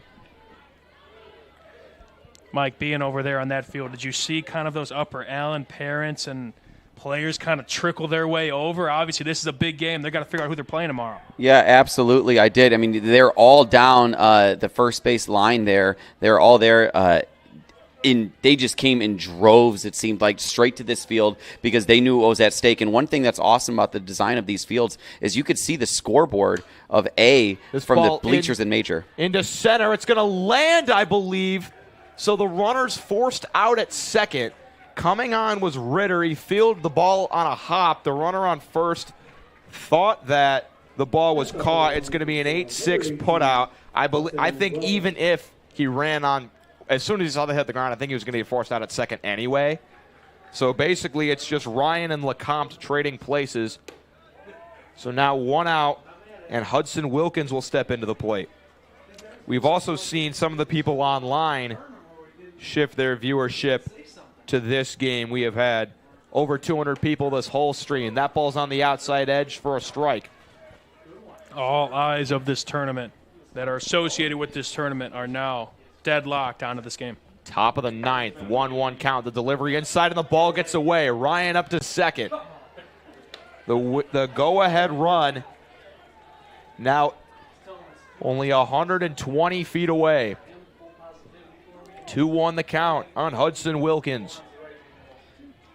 Yeah, blocking the plate's going to be key for Adair. That ball on the outside edge, called a strike. Because that's a major difference that I'm seeing from the field, the major field and the A field, is the amount of room there is behind home plate and how big that backstop is. 2-2. Outside corner. That one's a little off. The count is now full, and they have a base open. So Wilkins, a walk would not be the worst thing in the world. It keeps the run at second. 3-2 pitch from Nash Burden. Swung on and missed, strike three. Nash Burden picking up right where his first two pitchers left off. And then it'll be up to the guy who's been on the mound the last couple innings for Arlington, Virginia, Chase Langley. Mind you, that's Easton Allen behind the dish for Muscle Shoals. Langley has a single and 2 strikeouts today. First pitch to him is swung on and missed for strike one. Third pitcher of the day for Muscle Shoals. Owen Bird threw 4 scoreless innings. JT Glover threw 4 scoreless innings. And now it's Nash Burden. The 0-1 count. Fouled away. Watch out over there. Christian Talent almost got nailed by a foul ball. He was amazing today on the mound himself. 6 innings pitched, 8 hits allowed, 2 strikeouts, but no earned runs, which is all that matters. He did his job. He matched what he could, and now someone's got to be the hero. He did what he could, but now we move. Matthew Ryan on second. The pitch, breaking ball in there for strike 3. We head to the bottom half of the ninth. Can Muscle Shoals get the long-awaited first run of this game? You'll find out next on the Region Sports Network, the only game in town.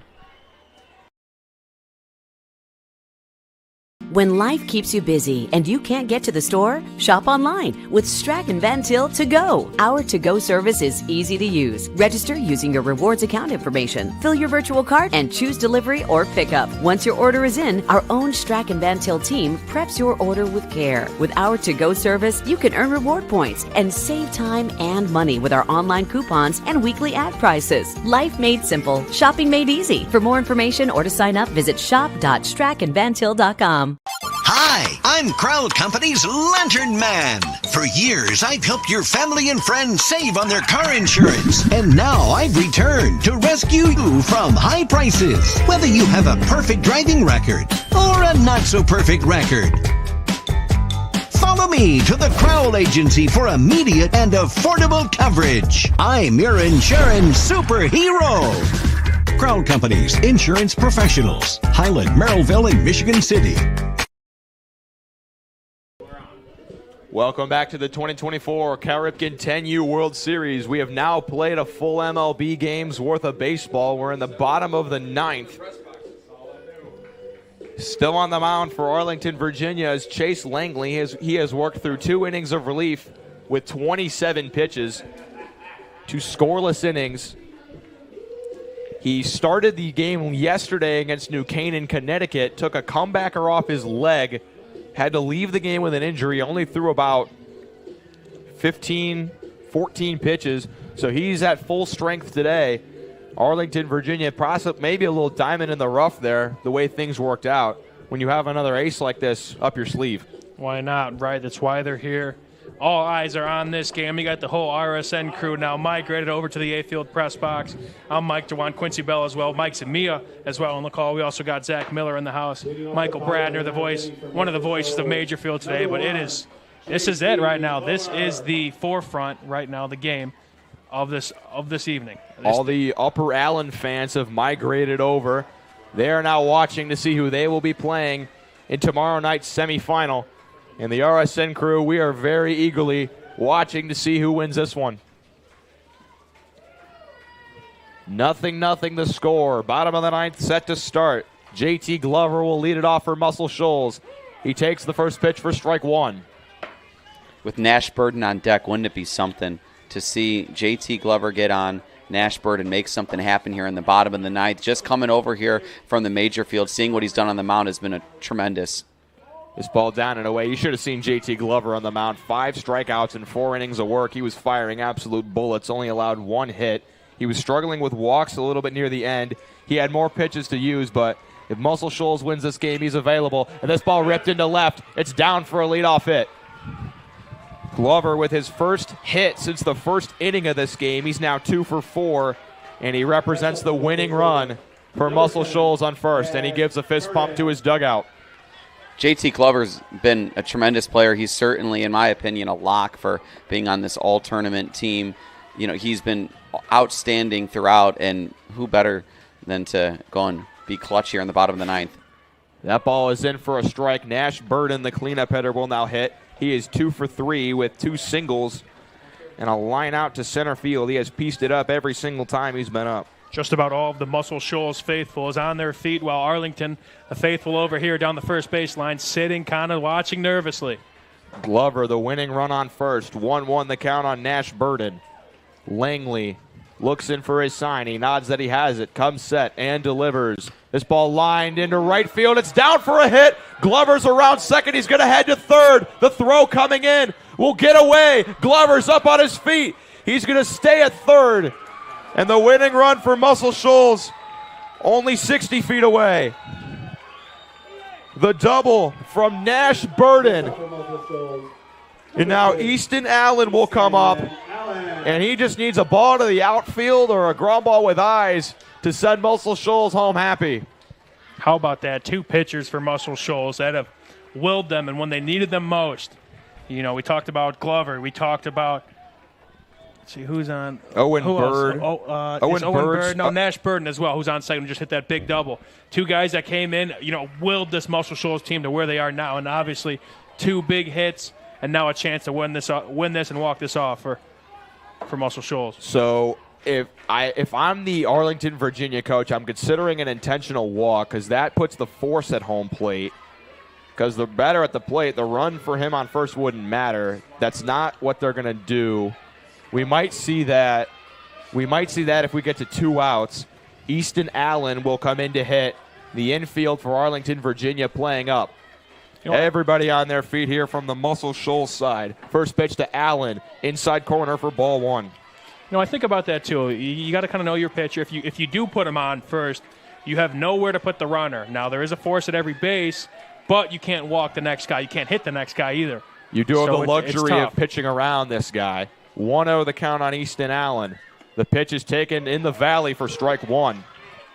And again, when you're peppering that area, you know, I'm fine with maybe not putting him on this instant. That is true. That's a good point. 1-1 now the count on Easton Allen. Langley, the windup and the delivery popped up in the air. Shallow center coming in as Yuza. He makes the catch. Glover not going to tag the throw home. Would have been in time to get him.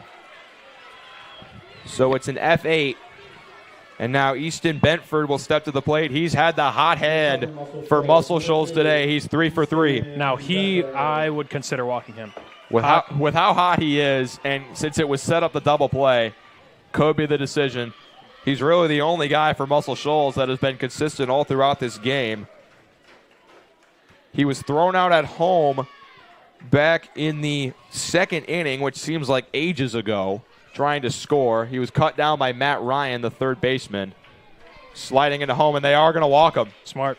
Bentford, the hot hand, will not have to get it done for Muscle Shoals. It'll be up to Brooks Kelly. I love the swag, walking down the first baseline with the shrug. He's like, well, come on, man, let me hit. Let me win this. But, Mike, talk to me about this atmosphere. This atmosphere, it's so palpable. It's absolutely electric. You can feel the pandemonium here, just all eyes here watching. Ground ball, Ryan fields it. He comes to the plate for the out. They will go to third, and the ball is dropped.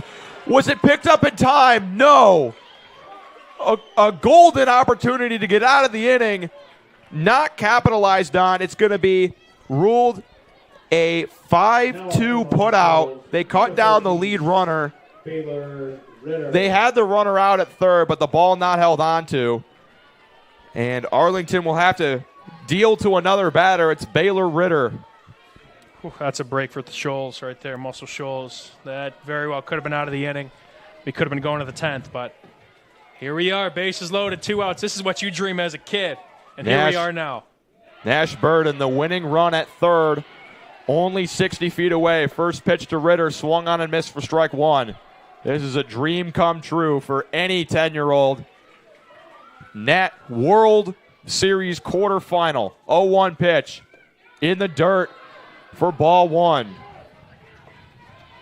Could you write a better script, Mike? What would you think? Not really. I mean, and you imagine that Ritter is going to be patient here as he got on earlier with a hit by pitch, but other than that, he popped up and he lined out to short. 1-1 is upstairs. And now Langley has to attack the zone. You don't want to get down 3-1 with the winning run on third, scoring on a walk. 2-1 the count on Baylor Ritter. Langley set, delivers, outside corner, called a strike, and Ritter doesn't like it. No, but the umpire's been consistent. Like you mentioned, he's been calling that on the outside part of the plate all game long. I agree. He's not going to waver. Don't expect him to. Again, it's a tough take. You know what, you got to kind of expect it at this point, but hey. Ritter got some words of encouragement from his third base coach. 2-2 pitch from Langley. Fouled away, and the count will remain the same. Muscle Shoals trying to advance to a semifinal matchup with Upper Allen, Pennsylvania.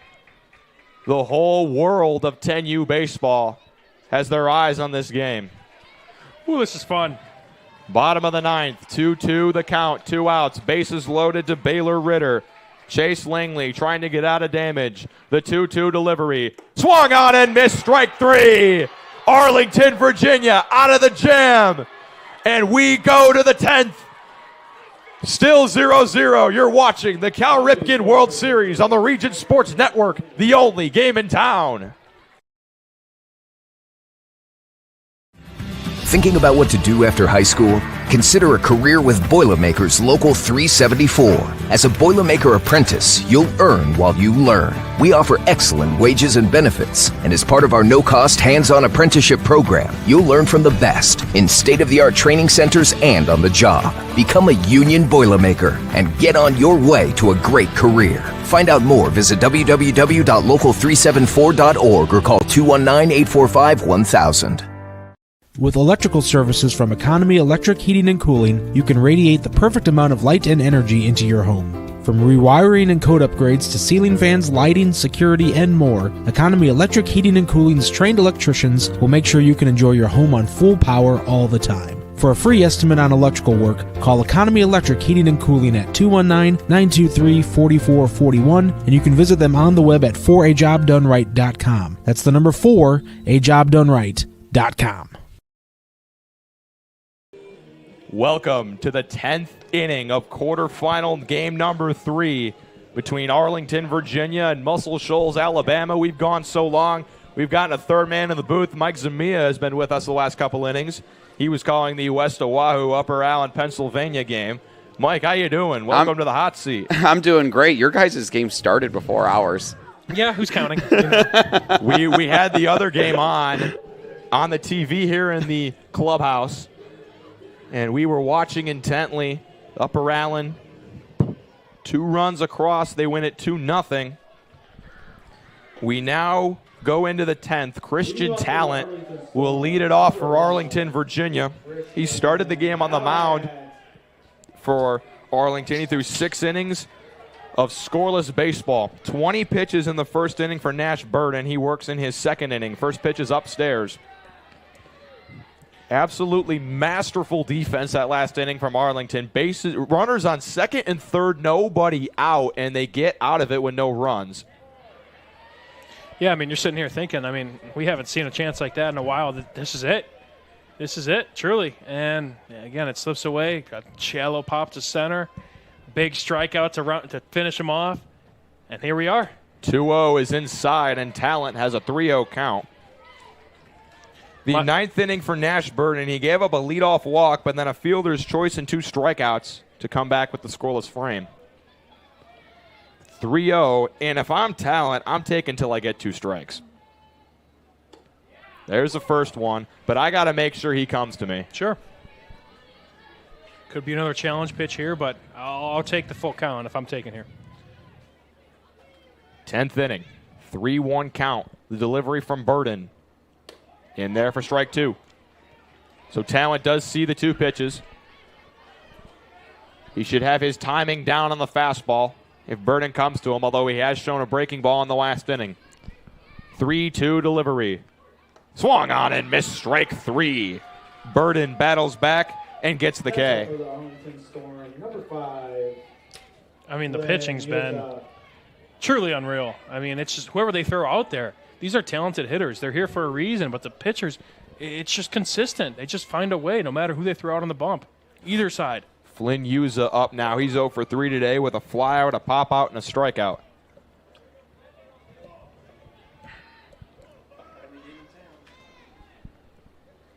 A 1 outside and upstairs for ball 1. Mike, I know you called a lot of games, man. This game has to rank up there. You and I called the other 9-inning game that happened yesterday.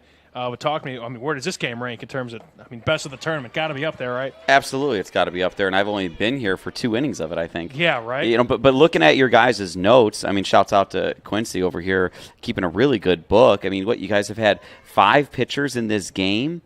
I thought that we were calling a pitcher's duel over there, which we were, but not to this level, not to this extent, right? And talking about JT Glover, we had the Muscle Shoals game last night, and he pitched 2-2 down and in. Count will now be full. Yeah, so he pitched last night, and he was tremendous. And I see that he's one of the guys that has pitched for Muscle Shoals tonight, and he gave up only 1 hit through 4 with 5 Ks. Yeah, it's been there's just been so much talent across this diamond here tonight. 3-2 payoff upstairs. Flynn Yuza with a 1-out walk. Can they get him around? That's the big question. Next up for Arlington Storm, number 20. Arlington fans patiently await. Upper Allen fans eagerly await to see who they play. Muscle Shoals fans, everyone's been making noise. It's an electric atmosphere here in the 10th inning. First pitch is downstairs to Ryan Potter. He's 0 for 3 today with a ground out, a strikeout, and a fielder's choice. Again, kind of to note, whatever team kind of walks away from this victorious, I got to turn around and get ready for tomorrow. That ball's upstairs.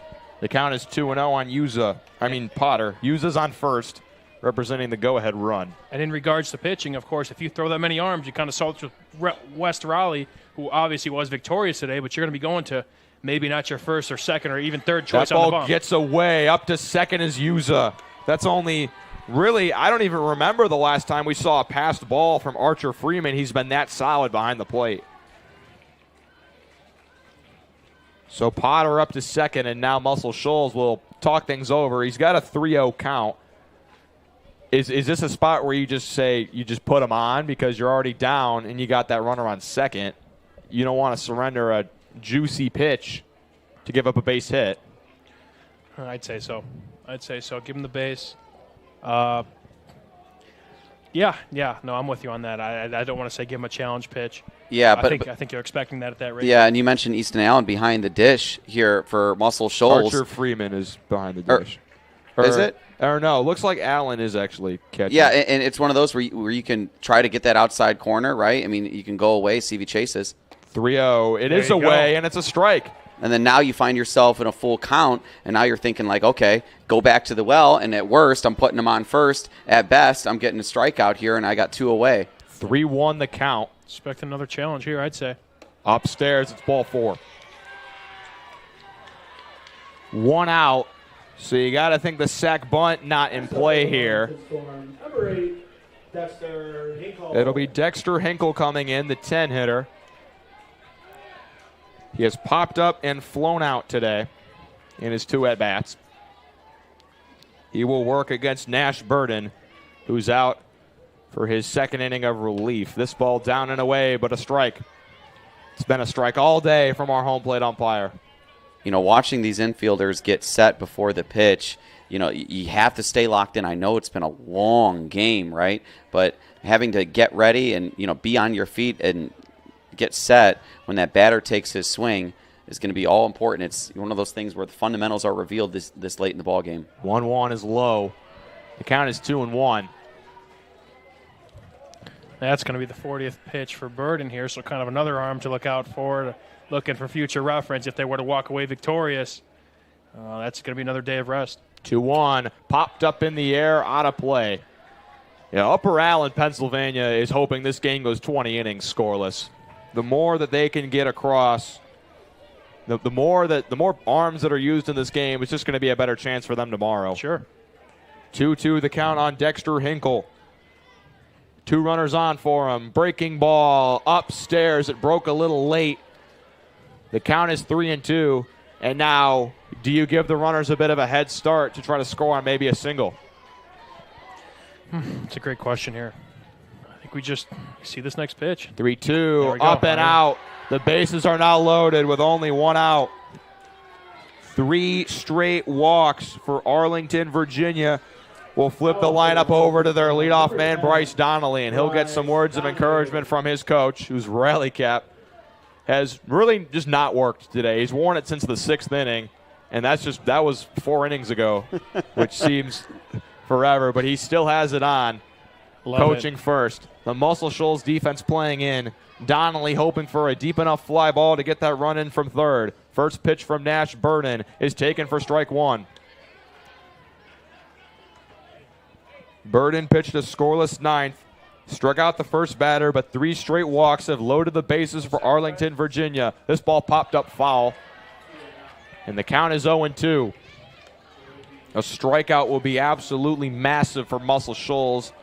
They can then have a luxury of getting it out anywhere, and a hit needed to score the run from third. 0-2 pitch.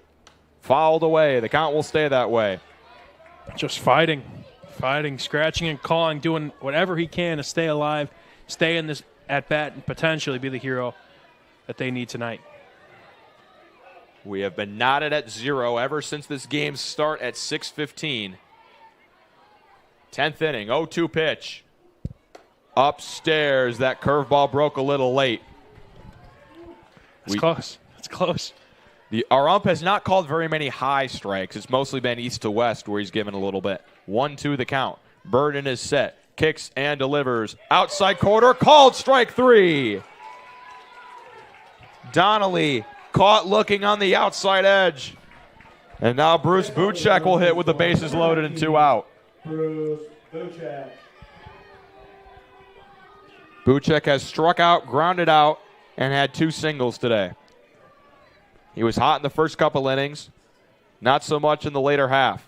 Takes strike 1. And I got to say, if a ball gets away and passes our catcher, you got to be testing it from third. You have to. I mean, what better opportunity have you had up until this point? A 1. Up and out. Count now 1-1. Everybody anticipating the first run of this game. Muscle Shoals loaded the bases in the bottom half, couldn't capitalize. 1-1. Popped up foul, and the count will be 1-2. You can see the excitement as JT Glover on third base there for Muscle Shoals, and that ball goes foul, and he's fist pumping. It's a 1-2 count with 2 away. 1-2. Drop to third. Glover has it. He steps on the bag, and we'll go to the bottom of the 10th. Still scoreless. Can Muscle Shoals push across the game-winning run? You'll find out next on the Region Sports Network, the only game in town.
Welcome back to the 2024 Cal Ripken 10U World Series.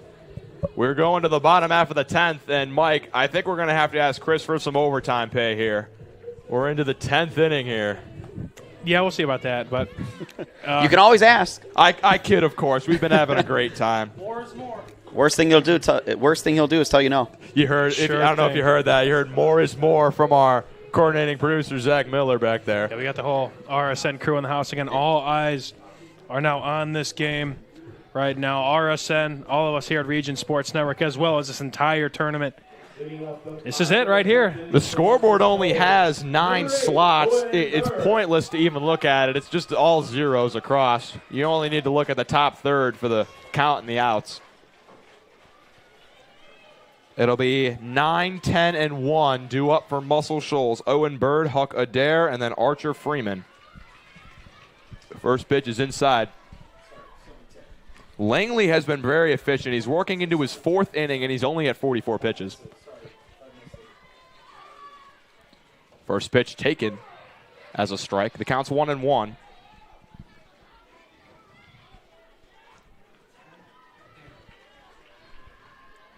Bird back into the box. He started the game way back when for Muscle Shoals. Through the first 4 innings, scoreless. JT Glover took the next 4, scoreless. Of course. And then Nash Burden has took the last 2, scoreless. Of course. And then Talent through 6, scoreless for Arlington. And Chase Langley is through 3, scoreless. Wow. A lot of zeros. A lot of zeros up on that scoreboard. 3-1 the count. A lot of zeros in the book. 3-1 the count to Owen Bird. Langley trying to avoid the leadoff walk. That pitch is in there. And the count is full. It's just, I mean, very little mistakes anywhere. It's just, they're just playing great baseball. Pitching-wise, fielding-wise. 3-2, hammered on the ground. It's through for a base hit. Bird, the winning run, on with a leadoff single. Now for Muscle Shoals. That'll bring Huck Adair to the plate. Adair. And the Muscle Shoals faithful, you can hear them along that third base line. They are getting rowdy. They're hungry. Adair, we'll see if the sack bunch is in play with the top of the order due up after him. First pitch popped up, foul out of play.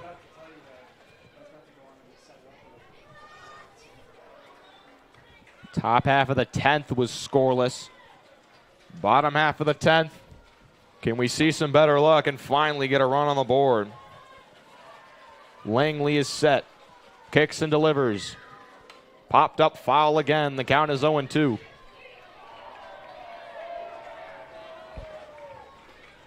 Yeah, if you're in the field and you don't want to be caught flat-footed, got to stay focused here. I mean, it's the 10th inning, but you got huge opportunity here to get an out. 0-2, breaking ball, misses upstairs.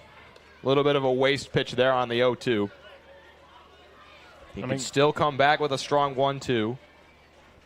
What a game. What a game. 10th inning, 1-2 pitch. Low in the dirt.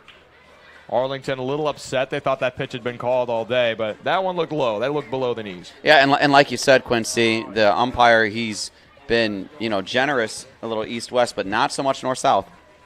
2-2. Lined up the middle. Stab by the shortstop. Tag on the back for 1. On to first. It's another double play for Arlington. They will not fold on defense. 6-3 double play, and now there's nobody on for the top of the order. Archer Freeman will dig in.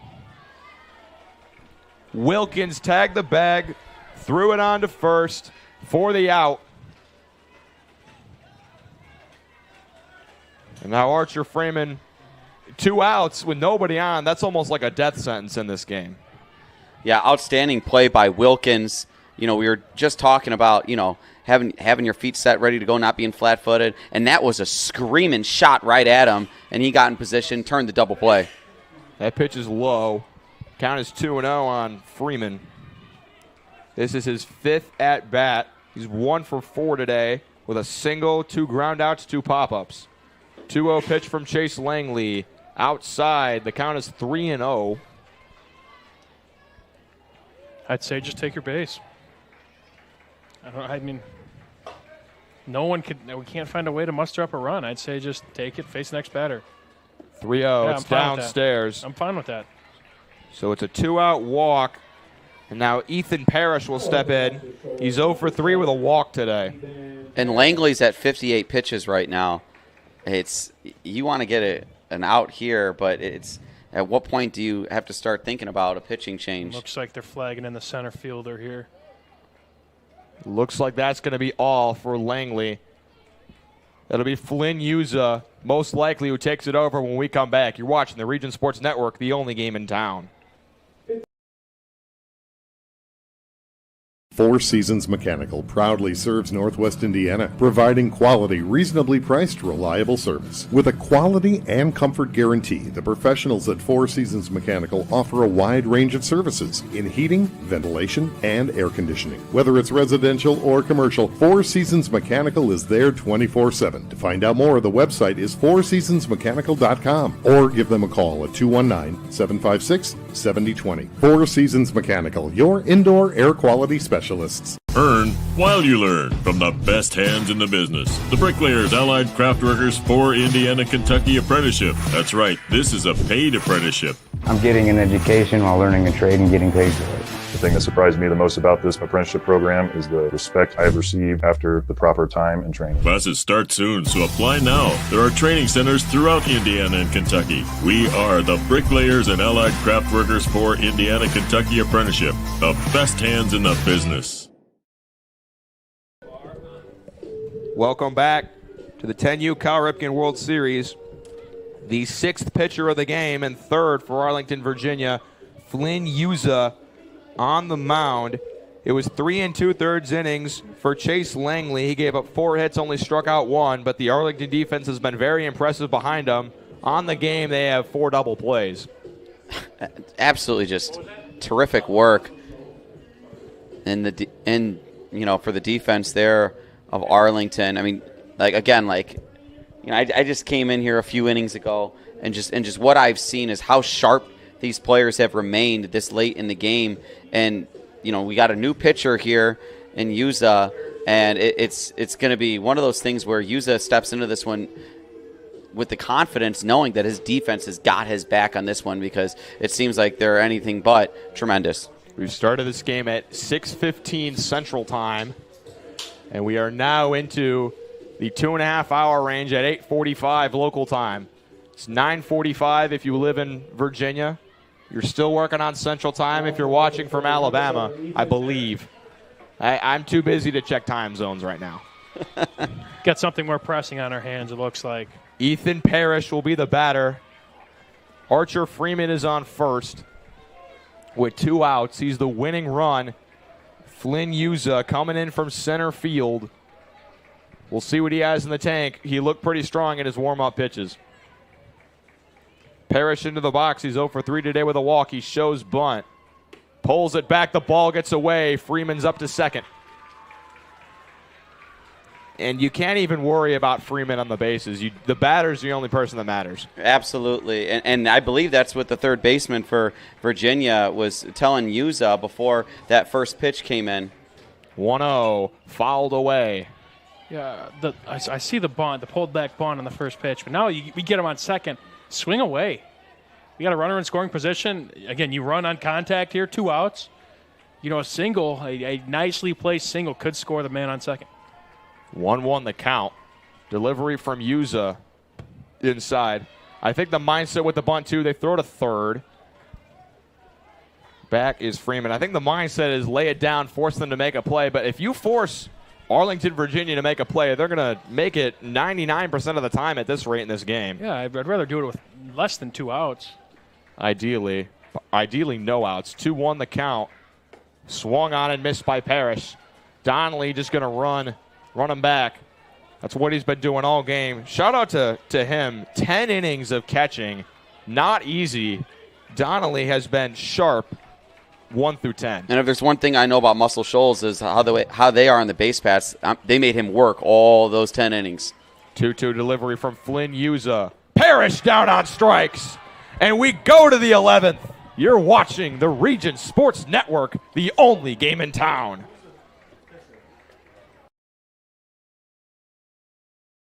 Blythe's Team Sports in Valparaiso is a leader in athletics apparel and equipment sales. With in-house production including screen printing, trophies, embroidery, and more, Blythe's can help you to create the perfect look. For more information, visit them online at teamblythes.com. Blythe's Team Sports in Valparaiso, where the athletes shop.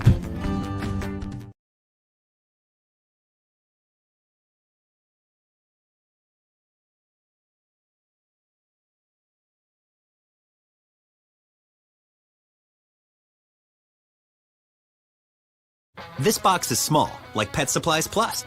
This one is large, like a big box store. In each, Stu, has carefully hidden a toy. Question is, which dog will find it first?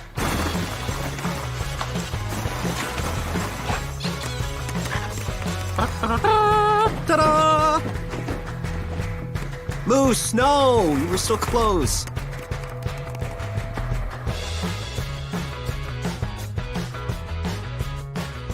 Located just one block north of the square in Crown Point and just 1 minute from Jerry Ross Park, Station 21 American Grill is one of the city's most popular eateries. Station 21 offers a full menu from steaks and seafood to burgers and wings. While in town for the Cal Ripken World Series, stop in and enjoy comfortable dining while watching a game on one of the 28 big screen TVs. Check out the menu at station21.com. Station 21 American Grill. Eat, drink, and relax. Welcome back to the 2024 Cal Ripken 10U World Series, presented by Pet Supplies Plus in Crown Point. Welcome back to the 2024 Cal Ripken 10U World Series Championship Bracket quarterfinal game 3. It started before the fourth game, but the fourth game has been well over. Upper Allen, Pennsylvania took down West Oahu, Hawaii, 2-0. Their parents, it looks like some of them are still here. Some have gone home because this game is just too late for some people. That ball swung on and missed by the three-hitter LeCompte. Well, if they're not here, hopefully they're watching on the Region Sports Network. Only game in town. Where else are you going to watch the Cal Ripken 10U World Series? 1-1. That's a great question. Outside. It'll be 3-4-5 up for Arlington. LeCompte, Ryan, and Wilkins. Nash Burden on the mound for Muscle Shoals. This is his third inning of work. He put up a scoreless 9th and a scoreless 10th. I've just gotten word from our coordinating producer, Zach Miller. We have 400 people watching the stream.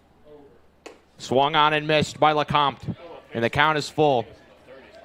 Whether you're watching from Alabama, Virginia, or casually watching from Pennsylvania, we're glad to have you. Full count payoff, swung on and missed by LeCompte. Burden has been mowing them down. 6 strikeouts. And Burden's now at 58 pitches here. So, again, I mean, how many guys do they have that are just going to mow? Well, let's find out. I think they're... We could be seeing someone else. Yep, It's going to be... flagging in the right fielder. Looks like it's going to be Huck Adair taking them on when we come back. You're watching the Region Sports Network, the only game in town. When life keeps you busy and you can't get to the store, shop online with Strachan Van Til To Go. Our to-go service is easy to use. Register using your rewards account information, fill your virtual card, and choose delivery or pickup. Once your order is in, our own Strachan Van Til team preps your order with care. With our to-go service, you can earn reward points and save time and money with our online coupons and weekly ad prices. Life made simple, shopping made easy. For more information or to sign up, visit shop.strachanvantil.com. Hi, I'm Crowd Company's Lantern Man. For years, I've helped your family and friends save on their car insurance. And now I've returned to rescue you from high prices. Whether you have a perfect driving record or a not-so-perfect record. Follow me to the Crowd Agency for immediate and affordable coverage. I'm your insurance superhero. Crowd Company's insurance professionals. Highland, Merrillville, and Michigan City. Now I'm stuck. It's a 3-man crew now. You're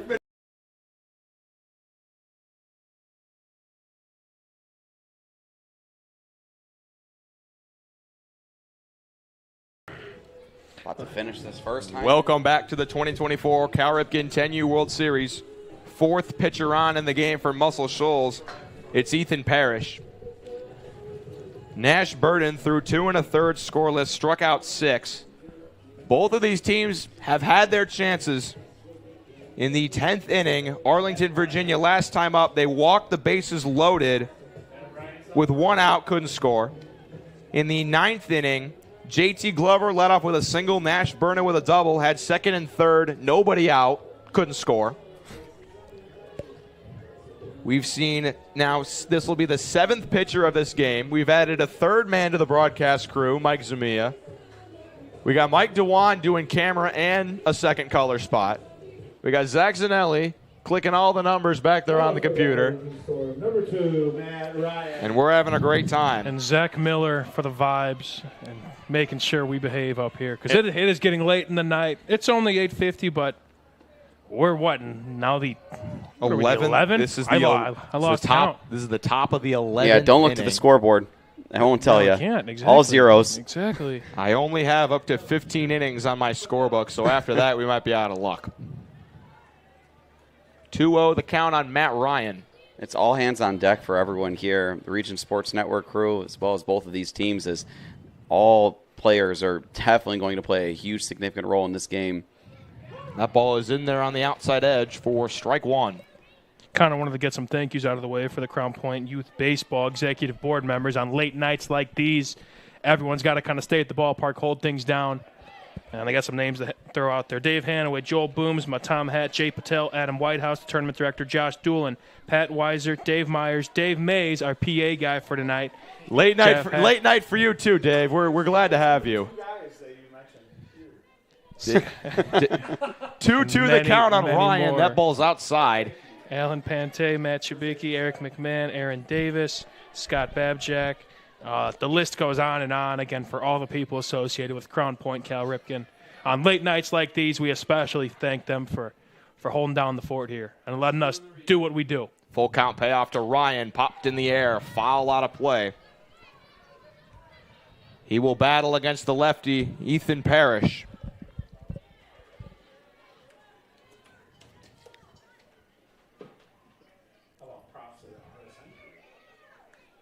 Um, 3-2. Payoff again from Parrish. Outside, Matt Ryan with a 1-out walk. Now, thank you, Mike Dewan, for mentioning the people here at Crown Point. And, you know, it's all the volunteers, too. That have made it's the whole tournament. It's everyone. Yeah, that we don't have names for. Concession stand, they're staying open late. Our umpires are working well past their pay grade. Plenty of high school kids, especially, kind of working the gates, working the concessions, like you guys said. Guys, I mean, people that are here all day, they got to deal with school now as well. Those high school kids, but again, the volunteers as well. You know, some of these games happening in the middle of the day, middle of a work week or something. If they could find an hour or two to kind of come here, work a game, do whatever they could to kind of just put this show on. They're the unsung heroes for sure. Yeah, Crown Point's just got a great community. Great families. I mean, you look at some of these families on the Crown Point teams. I mean, Jason Hewlin's out here late at night picking up garbage just around the facilities, around the fields. And, it's just you can't teach that. You can't ask people. You can't expect to ask people to do that. They got to want to do that, and the people in Crown Point do. 1-0 pitch outside. The batter now at the plate is Hudson Wilkins. He's had a rough day today, 0 for 4. He has a 2-0 hitters count against Parrish. Taken outside for the strike. I'm telling you, these pitchers, they know that pitch is getting called. It seems like every other pitch is on that edge. And at this age, at this level, that's where you want to place it, ideally. That ball gets away up to second, Ryan. The throw is going to almost go into center field. That's some great backup there. And that's also something that we've seen. The little fundamental things, being in the right place at the right time. That's a little bit of a broken play, but if that ball skips to center field, you got the runner on third. It's the top of the 11th. It's so easy to kind of take that play off. It's been a long night. Check swing. It's a strike. Continue, Mike. It's muggy. You kind of have all the reasons to maybe kind of dog it on that play. And again, we see it there, the technical side of things, being the guy behind there. Full count payoff, and Wilkins is down on strikes. You're absolutely right, Mike Dewan. It's those little things that this late in the game, and that's ultimately going to be the difference when we finally figure out who's going to win this one. That is for sure, if that time were to ever come upon us. Langley now into the box. He threw 3 2/3 innings of scoreless relief for Arlington. He battled through an injury last game, a comeback walk-off win against New Canaan, Connecticut, which seems like forever ago, and it was only yesterday. This ball swung on and missed for strike 1. It was 4-6, New Canaan, and Arlington pushed across 3 runs with 2 outs to win that game, get to the quarterfinal, and now they've given Muscle Shoals all they want and then some. 1-1. That one gets away. Coming up to third is Ryan. He's there. And the winning run, not the winning run, the go-ahead run, only 60 feet away. 2-1 the count. A base hit from Langley could knock this game wide open. I got word where we got some comments. we got to a viewership to where this current stream is trending on live events on YouTube right wow. now. Yeah. How many people we got? I think it's at 442. That's amazing. We've been happy to have you. And another, whether you've been here since the 1st or since the 10th. 2-2 pitch. Line foul. And another kind of 50 on Facebook, at least at the given moment, which is a lot kind of at this given point. YouTube's our bigger platform for something like this, but nonetheless, we can't thank you guys enough for tuning in for this absolute masterclass. 2-2. Taken low. The count is now full. Parrish has had to work in this inning. Came in with 1 out, got the 2nd out on a strikeout. Ryan waits on third. 3-2, the pitch from Parrish to Langley. Grounded shallowly. The shortstop fields it, throws across in time for the out. We head to the bottom half of the 11th, and we are still scoreless. Can Muscle Shoals get the long-awaited run? We'll find out next on the Region Sports Network, the only game in town. Thinking about what to do after high school? Consider a career with Boilermakers Local 374. As a Boilermaker apprentice, you'll earn while you learn. We offer excellent wages and benefits, and as part of our no-cost hands-on apprenticeship program, you'll learn from the best in state-of-the-art training centers and on the job. Become a union Boilermaker and get on your way to a great career. Find out more, visit www.local374.org or call 219-845-1000. With electrical services from Economy Electric Heating and Cooling, you can radiate the perfect amount of light and energy into your home. From rewiring and code upgrades to ceiling fans, lighting, security, and more, Economy Electric Heating and Cooling's trained electricians will make sure you can enjoy your home on full power all the time. For a free estimate on electrical work, call Economy Electric Heating and Cooling at 219-923-4441, and you can visit them on the web at 4ajobdoneright.com. That's the number 4ajobdoneright.com. Welcome back to the 2024 Cal Ripken 10U World Series presented by Pet Supplies Plus. I think it's time for an 11th inning ad read. Are you in town to watch the Cal Ripken World Series? If so, stop in for a bite to eat at Station 21. They're one of Crown Point's most popular eating establishments. They have burgers, ribs, wings, and fish. They're open every day at 11 a.m. They might be closed if you try to go there now. Either that or there's a massive viewing party. I know they've had all the TVs in there tuned into the Cal Ripken World Series. So if you're watching at Station 21, take a picture, send it to us at RSN. We've been eating your food all day. I crushed a burger way back in, the 3rd inning? I've tried to wait on mine. I don't like to eat kind of during the broadcast. I'm a quick eater, and this burger's been sitting here since probably the 2nd or 3rd inning. But I wouldn't touch that. I will. I'm definitely going to touch. Trust me. Station 21, it's that good. But yeah. I bet they're still open. I think they're open till 11 around here. So if you're in Crown Point, showing at the hotel or something, stop in there. Maybe get a little bite to eat, and catch maybe the end of this game. You've got more than your fair share of your money's worth if you came to this game.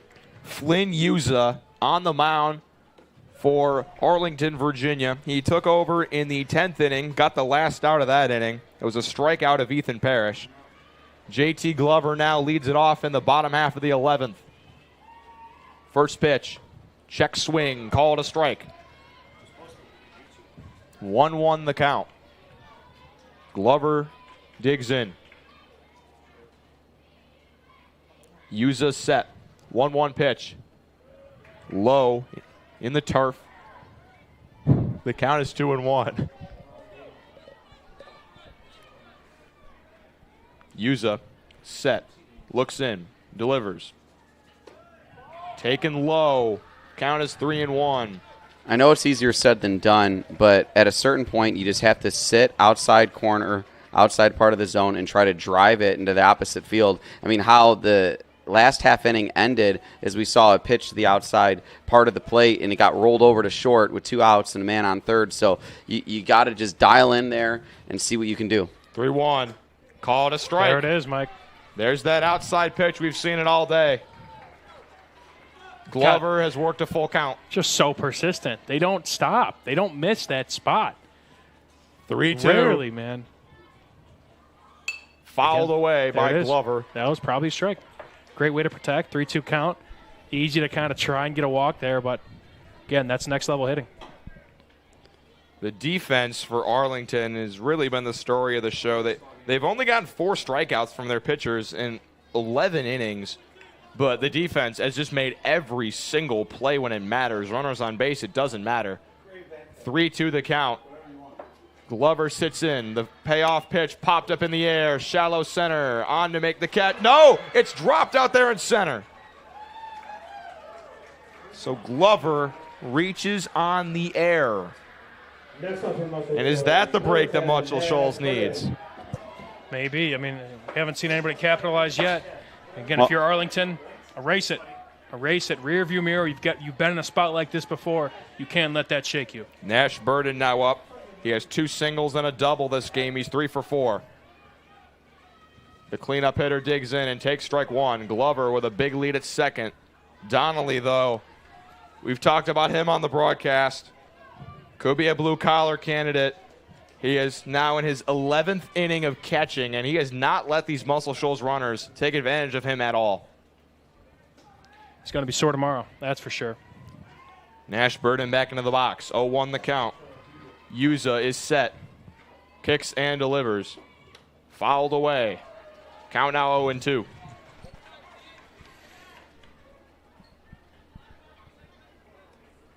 All of Crown Point, all of Alabama, all of Virginia, eyes are on this game. It's absolutely packed here at the field, both stands. 0-2 the count on Burden. Yuza kicks and delivers. Grounded to second. Glove. They'll get the lead runner. And they call him safe. They say the shortstop was off the bag.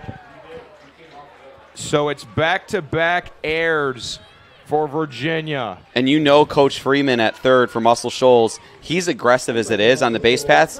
He is going to try to end this game here if anything get hit into play. We're gonna Yuza, the manager for Arlington, is going to have a bit of a discussion. I don't know what you even ask here. I guess he tried to drag his foot across, but it didn't get there. And again, you got to shake it off. You have to shake it off. Those are 2 tough plays you have to deal with. In the 11th inning, this is really the only time we've seen this Arlington defense crack at any point. It'll be Easton Allen up. And is a bunt a no-brainer here? We haven't seen it yet, but now wouldn't be a bad time for it. First pitch from Yuza. Call it a strike in that outside edge. I don't know. I'd play small ball here and just try and move him over. I mean, you're playing for 1 run, let's be honest. I mean, it's the bottom of the 11th, and scoreless tie. We've had 11 innings of playing for 1 run. No one has gotten it. Yuza delivers. Swung on and missed, and the count's 0-2. And now there goes the bunt, right? You can't bunt now. Yeah, if he was bunt, there's no bunt now. Yeah. He's swinging away on 0-1. You got to protect now at 0-2. Yuza comes set, kicks, and delivers. That ball, good block back there by Donnelly, prevents the winning runs from getting up. He's only getting more tired, too, as this night goes on, but he still musters up the effort to slide to his right and block that potential pass ball. 1-2. In the dirt, another block.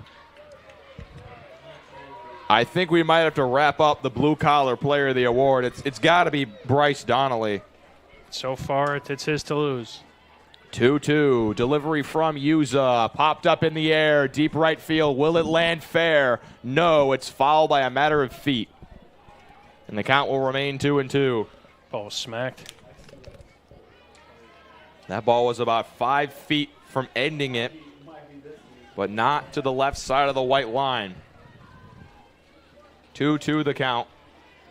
Easton Allen trying to end it for Muscle Shoals. They have 2 runners on, nobody out. They had second and third in the 9th inning with nobody out. Couldn't score. 2-2 the count. Yuza kicks and delivers. Popped in the air. Foul again. Ooh, that's a battle. 21 pitches on Yuza. It's almost irrelevant to look at pitch counts now. It's all hands on deck to just prevent any run from scoring. Yuza looks in, nods that he has his sign. The 2-2 pitch. Outside. That one's too far out.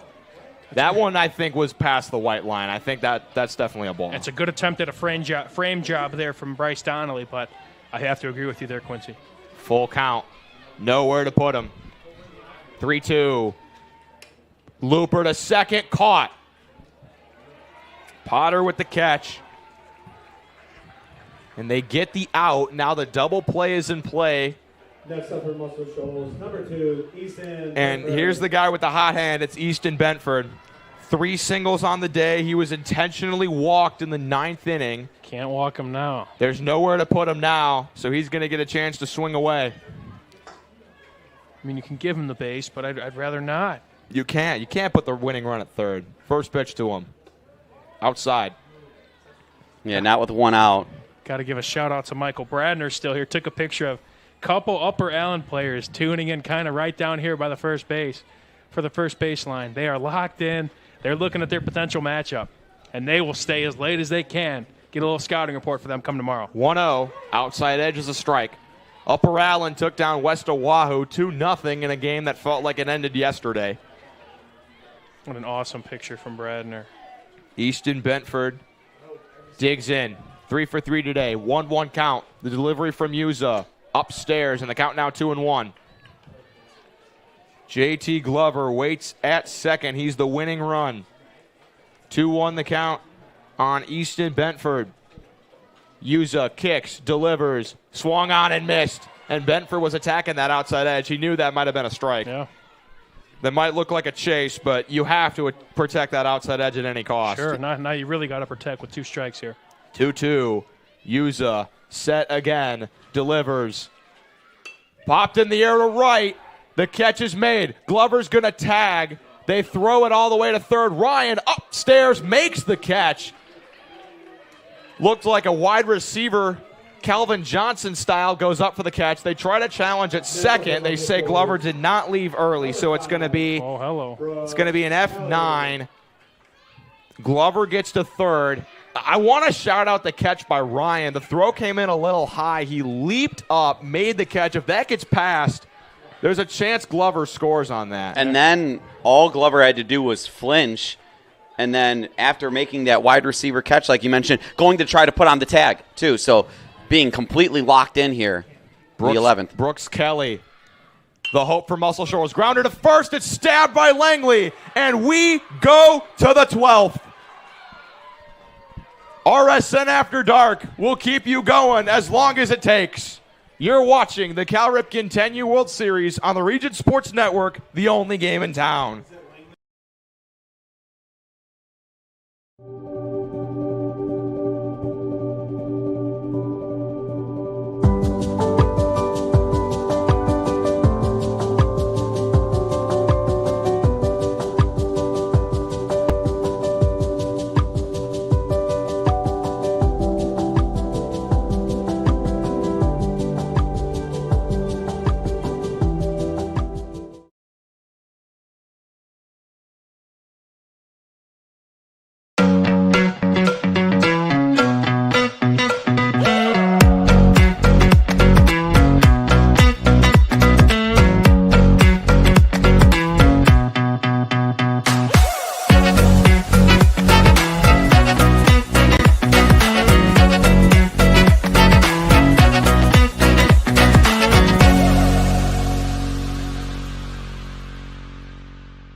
welcome you back to the 2024 Cal Ripken 10U World Series.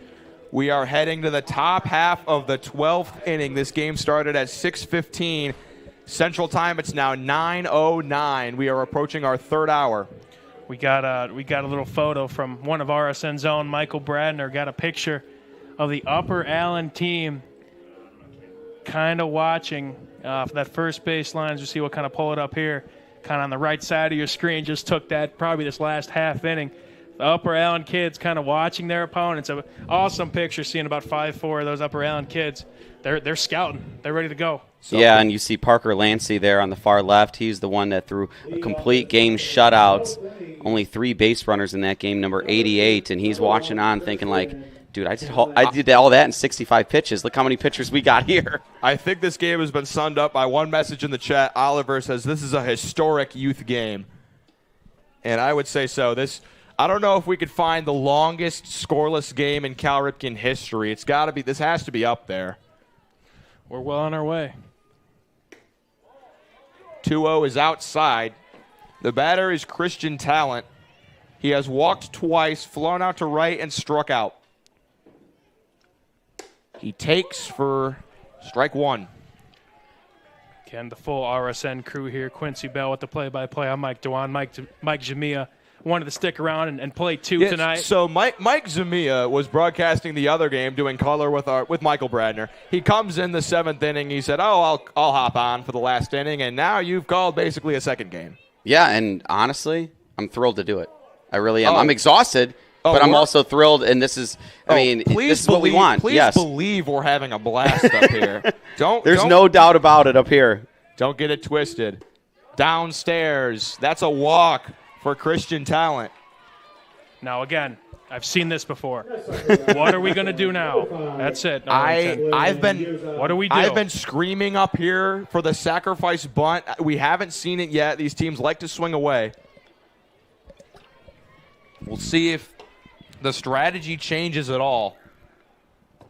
Yeah, but Benford is playing in at third, too, so they're thinking the same thing, waiting for it. Flynn Yuza is up. He just pitched a scoreless inning of relief. And regardless of the bunt, you want to be playing in at third that with the lefty gets hitter. Away. Bad bounce off the bricks. Up to second is Talent. And now I think the bunt's a no-brainer. You got to get him to third. Sure. Any means possible. I think you need that runner at third with less than 1 out. Lay one down to third. Top of the 12th. The delivery from Parrish. There's the bunt. It's fouled back. He'll have 2 more chances to get it down. Love it. I would even just show it as soon as he comes set. Because you would need the shortstop to wheel all the way to third for Benford to cover and make the throw.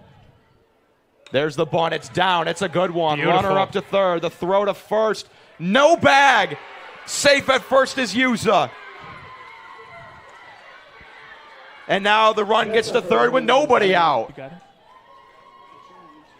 Number 20, Ryan Potter. Now Ryan Potter will step in, and he doesn't need much to get that run home from third.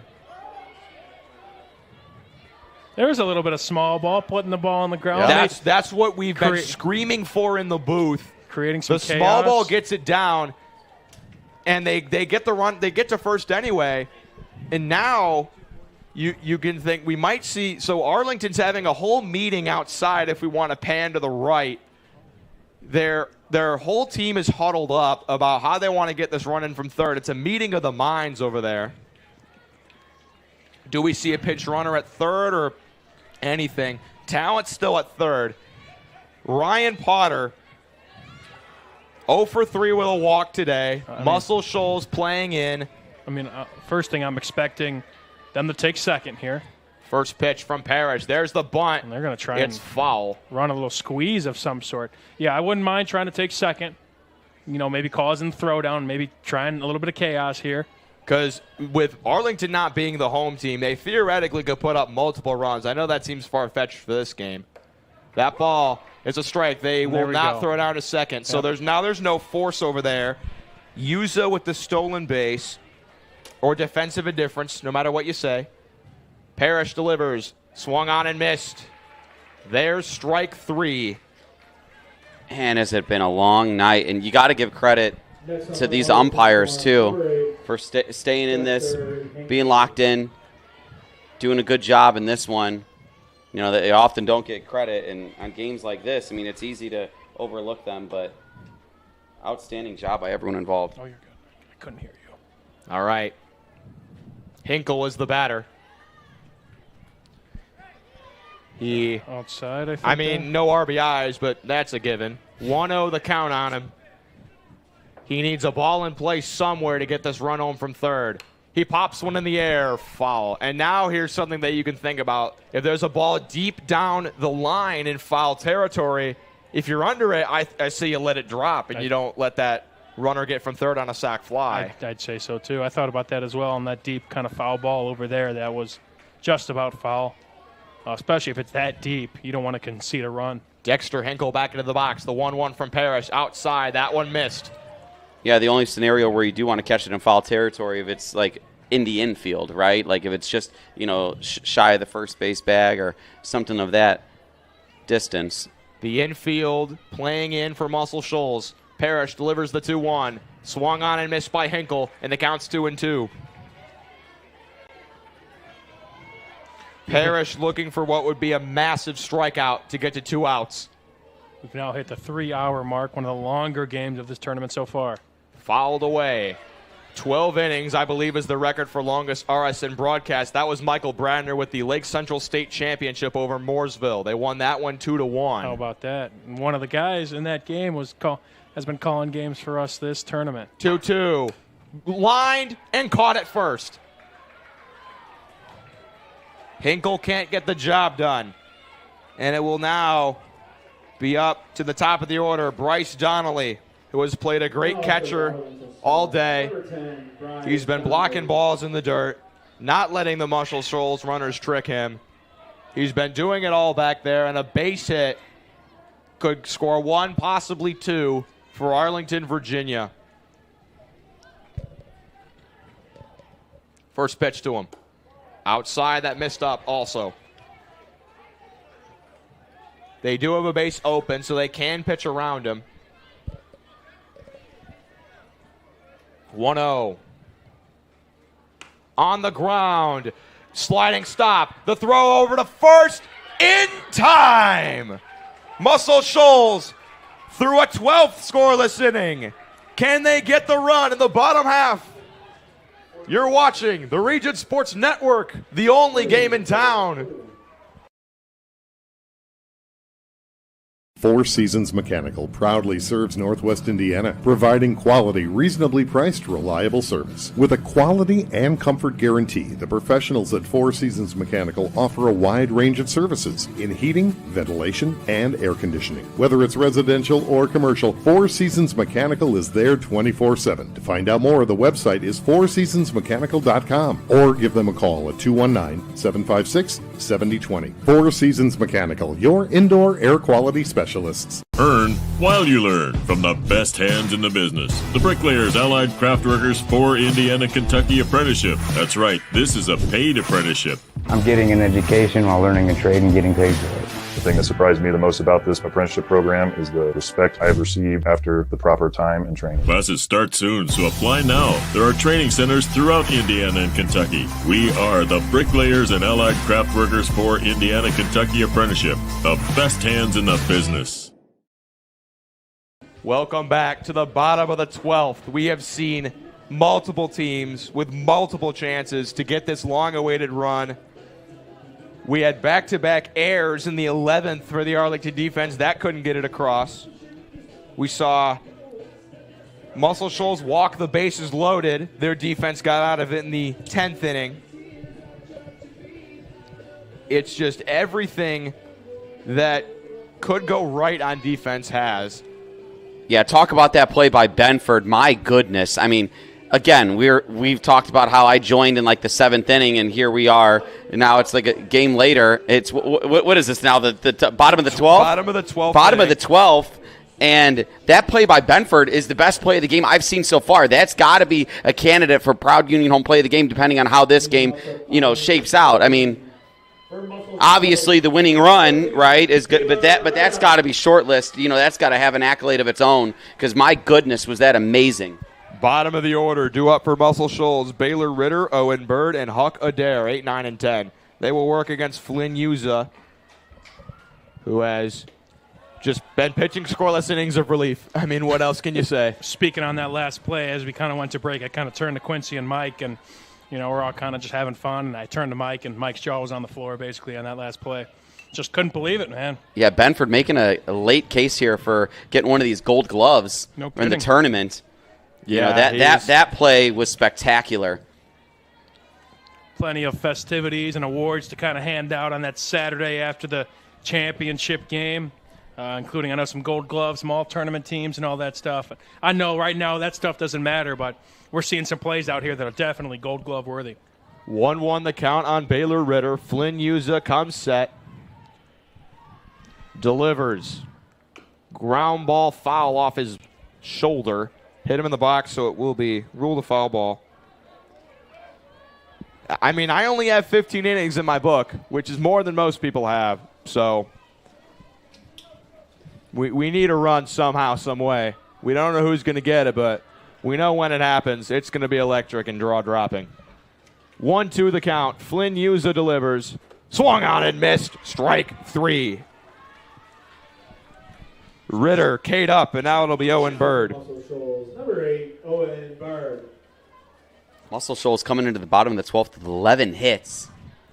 Is it going to be 12, 13 hits? It's going to get it done? They've had their chances. It's just been too good of an effort from the Arlington defense. That ball outside for ball 1. Owen Bird started this game way back in the first inning. Through the first 4 innings, gave up 4 hits, 1 strikeout, no runs. I mean, that seems like 3 games ago.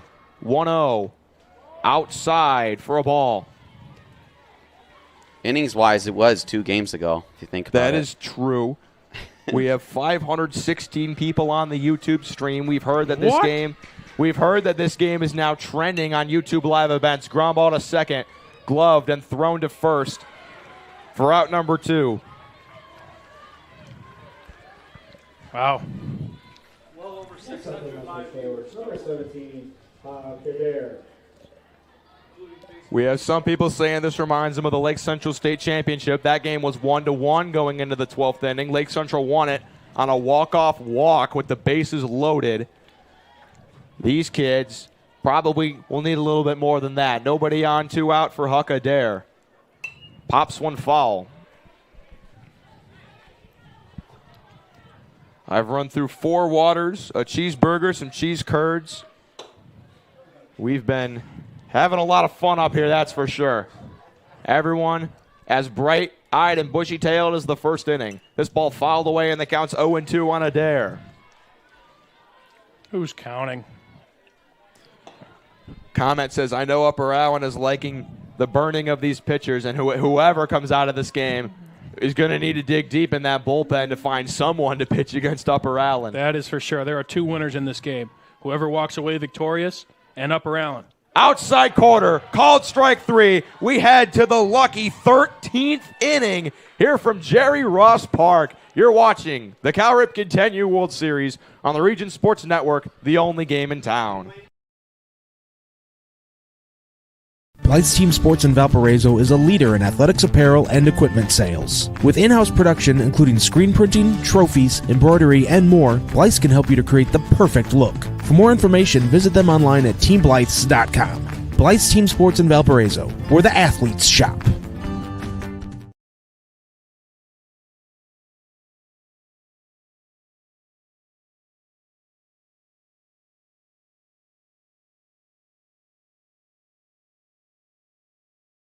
This box is small, like Pet Supplies Plus. This one is large, like a big box store. In each, Stu, hi Stu, has carefully hidden a toy.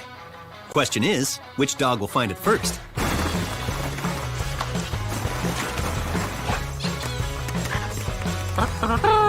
Ta-da! Moose, no! You were so close.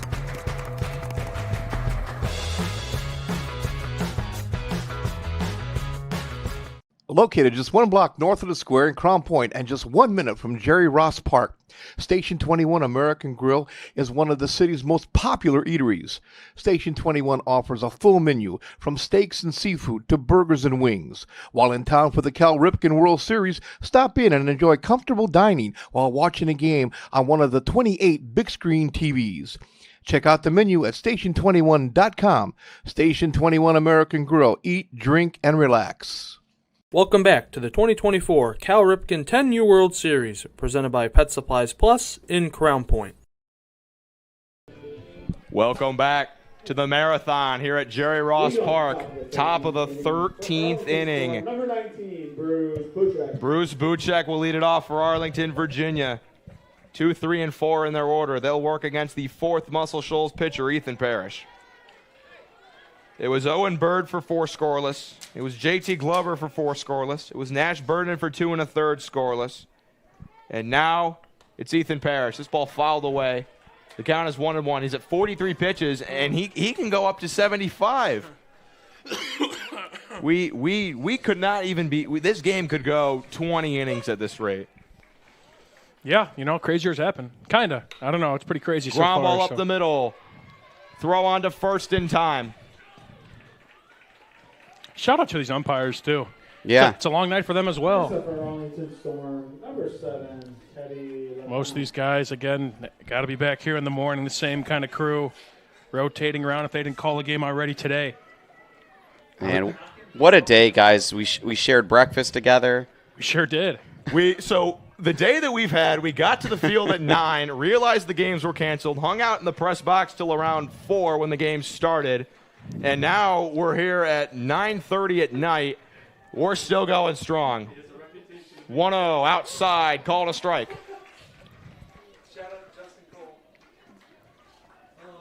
1-1 the count. Lecomte, the hitter for Arlington. He takes downstairs for ball 2. 2-1 the count on him. Popped up in the air, shallow right. 3 fielders come in on it, but it's the second baseman, Kelly, to make the catch. And we are now 1 out away from going to the bottom half of the 13th. The real Matt Ryan. And now Matty Ice will dig in. That handlebar mustache and goatee that he drew on with the eye black, it's still going strong. Yeah, that's impressive.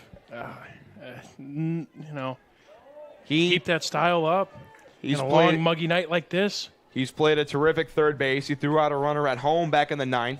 Arguably saved a run with that throw-in, too. Threw out a run at home back in the 2nd inning, which has loomed large. No kidding. 2-0 the count on him, 2 out. He had a single in the 6th. That's his only hit today. Takes strike 1. The Valley. I think that was, right? That one was that caught a little bit more plate. Oh, okay. Still though. If you're one of the 500 people watching and you don't know what the Valley is, popped up behind first, 3 players come in on it and it drops. Ryan will turn, thought about second, now will go back. But the Valley essentially is the area between the black part of the plate and the line on the batter's box. Drew Arnold, who had been calling games with us, taught me about that. I'm not sure if that's a popular term or if it's just what he calls it, but that's what it is. And Drew, I'm sure, is watching right now. He was a part of that Marathon State Championship game for LC that we keep mentioning. This game has now broken the RSN record for most innings in a game. The length of that stream was a lot longer, though, 4.5 hours. We're only approaching 3.5. Well, records are meant to be broken, so, and the way this game is going, these pitchers, again, whoever they throw out there, they always find a way. Hudson Wilkins, the batter, digs in against Ethan Parrish, pops one up in the same spot, shallow right, coming in, sliding on the catch. Did he get it? Yes, he did. We go to the bottom half of the 13th inning. Can Muscle Shoals get the run across? They got the top of the order up. We'll be back after this break. You're watching the Region Sports Network, the only game in town. When life keeps you busy and you can't get to the store, shop online with Strachan Van Til To Go. Our to-go service is easy to use. Register using your rewards account information, fill your virtual cart, and choose delivery or pickup. Once your order is in, our own Strachan Van Til team preps your order with care. With our to-go service, you can earn reward points and save time and money with our online coupons and weekly ad prices. Life made simple, shopping made easy. For more information or to sign up, visit shop.strachanvantil.com. Hi, I'm Crowd Company's Lantern Man. For years, I've helped your family and friends save on their car insurance. And now I've returned to rescue you from high prices. Whether you have a perfect driving record or a not-so-perfect record. Follow me to the Crowd Agency for immediate and affordable coverage. I'm your insurance superhero. Crowd Company's insurance professionals. Highland, Merrillville, and Michigan City. Welcome back to the 2024 Cal Ripken World Series. We're having a great time up here. Bottom of the 13th inning. It's myself, Quincy Bell, on color and camera now, Mike Dewan. Coming in for the back half of this game from the other field, it's Mike Zamia. On the production, doing a great job counting me down on my streams, keep my volume in check. I've been getting a little excited this game. Manning the scoreboard, it's Zach Zanelli. Zach Miller in here, still keeping the vibes, keeping it up. Incredible personality hire for Region Sports. Ouch. Got to give a shout out to my mother. She just texted me asking me about my whereabouts. Mom, I'll hopefully be home soon, but these kids are pitching gems out here. The defense is fantastic, and we're still playing ball out here. First pitch now, top of the order up for Muscle Shoals. You got to think if anyone's going to get it done, it's them. Archer Freeman digs in. He is 1 for 4 with a single and a walk in his 5 at-bats. Second pitch to him, downstairs for ball 1.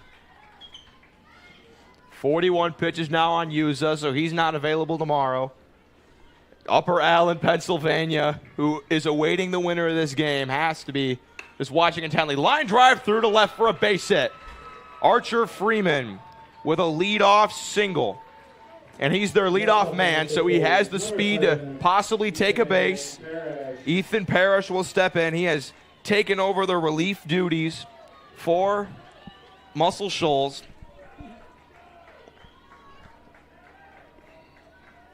He's pitched now 2 2/3 scoreless innings. Can he advance this winning run to second or third?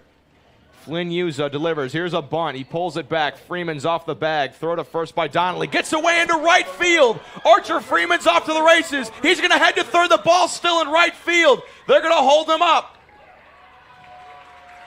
And now the winning run. Only 60 feet away on the throwing air. Ethan Parrish just needs a ground ball that gets through or a fly ball deep enough. Yuza, the head coach, will come out and talk to his team. His son has done a great job on the mound so far. But this has got to be the best chance possible that Muscle Shoals has had today. Now, we've talked a bit in the booth, and I kind of wanted to hear, well, Mike, we'll kind of swing it to you here, but there's kind of, again, being desperation, being this late in the game, there's maybe the chance of maybe a suicide squeeze here. How would you feel about that in this opinion? You lay down the bunt here. You absolutely lay down the bunt here. You put it on the defense. And don't get me wrong, this has been a great defense, right? But you have no outs. You got a runner on third. You need to end this game right now if you're Muscle Shoals, Alabama. And I think you lay one down. And, I mean, I see the infield's in, but that's what I would do. So a suicide squeeze is not really possible because you can't run until the ball crosses the plate. Correct. So that's why any squeeze is going to be a safety squeeze. 1-0 the count. Parrish swings and misses. Strike 1. No, you're absolutely right, Quincy. Yeah, and I would lay it down. So Parrish a hit would give him the win on the mound. 1-1 the count to him. Can he get it done? Line drive on the ground, fielded by the shortstop. They throw to first. They tap the bag for the out. The runner will not score. Freeman had to be a little cautious. That's some more great defense from Arlington. It's a hot shot. That is. That came in hot. And you're even closer to the ball. Less of a time to react. Less of a time to kind of make a play. Hey, dissect the play. Hey, he's not going from third. Let's throw it to first. Get that out. It's these kids are playing so well beyond their years. It's truly unbelievable. The composure to field a hot hit ball that way and then take the time to look to third and then throw to first. JT Glover shows the bunt. He pulls it back. And he's their 3-hitter. He's their most powerful hitter in this lineup, and this game has been reduced to him trying to lay down a bunt to win this game. But shout out Bryce Donnelly. 13th inning, pitch was kind of outside. Again, it's late, slid over, blocked what could have potentially been, the game-winning pass ball there. We have passed 600 viewers. I've heard we've been on WGN Chicago. That could be a big moment for the network. 1-0 the count on JT Glover. Uza delivers to him. Upstairs, the count is now 2-0. They can pitch around him. They could even pitch around the next hitter. They'd still have a base open. But the winning run, 60 feet away at third. Glover awaits the 2-0. Takes it for strike one. Good pitch. Get back in. Glover still ahead in the count here, 2-1. This is the guy you want up. Your Muscle Shoals with a runner on third. 2-1 the count. Flynn Uza nods. He has his sign. 2-1, the delivery to JT Glover. Gets away, the runner's coming to the plate. The flip home, not in time, and Muscle Shoals wins the 13-inning 1-0 marathon. They have a date with Upper Allen, Pennsylvania in the semifinals. 1-0 in 13 innings.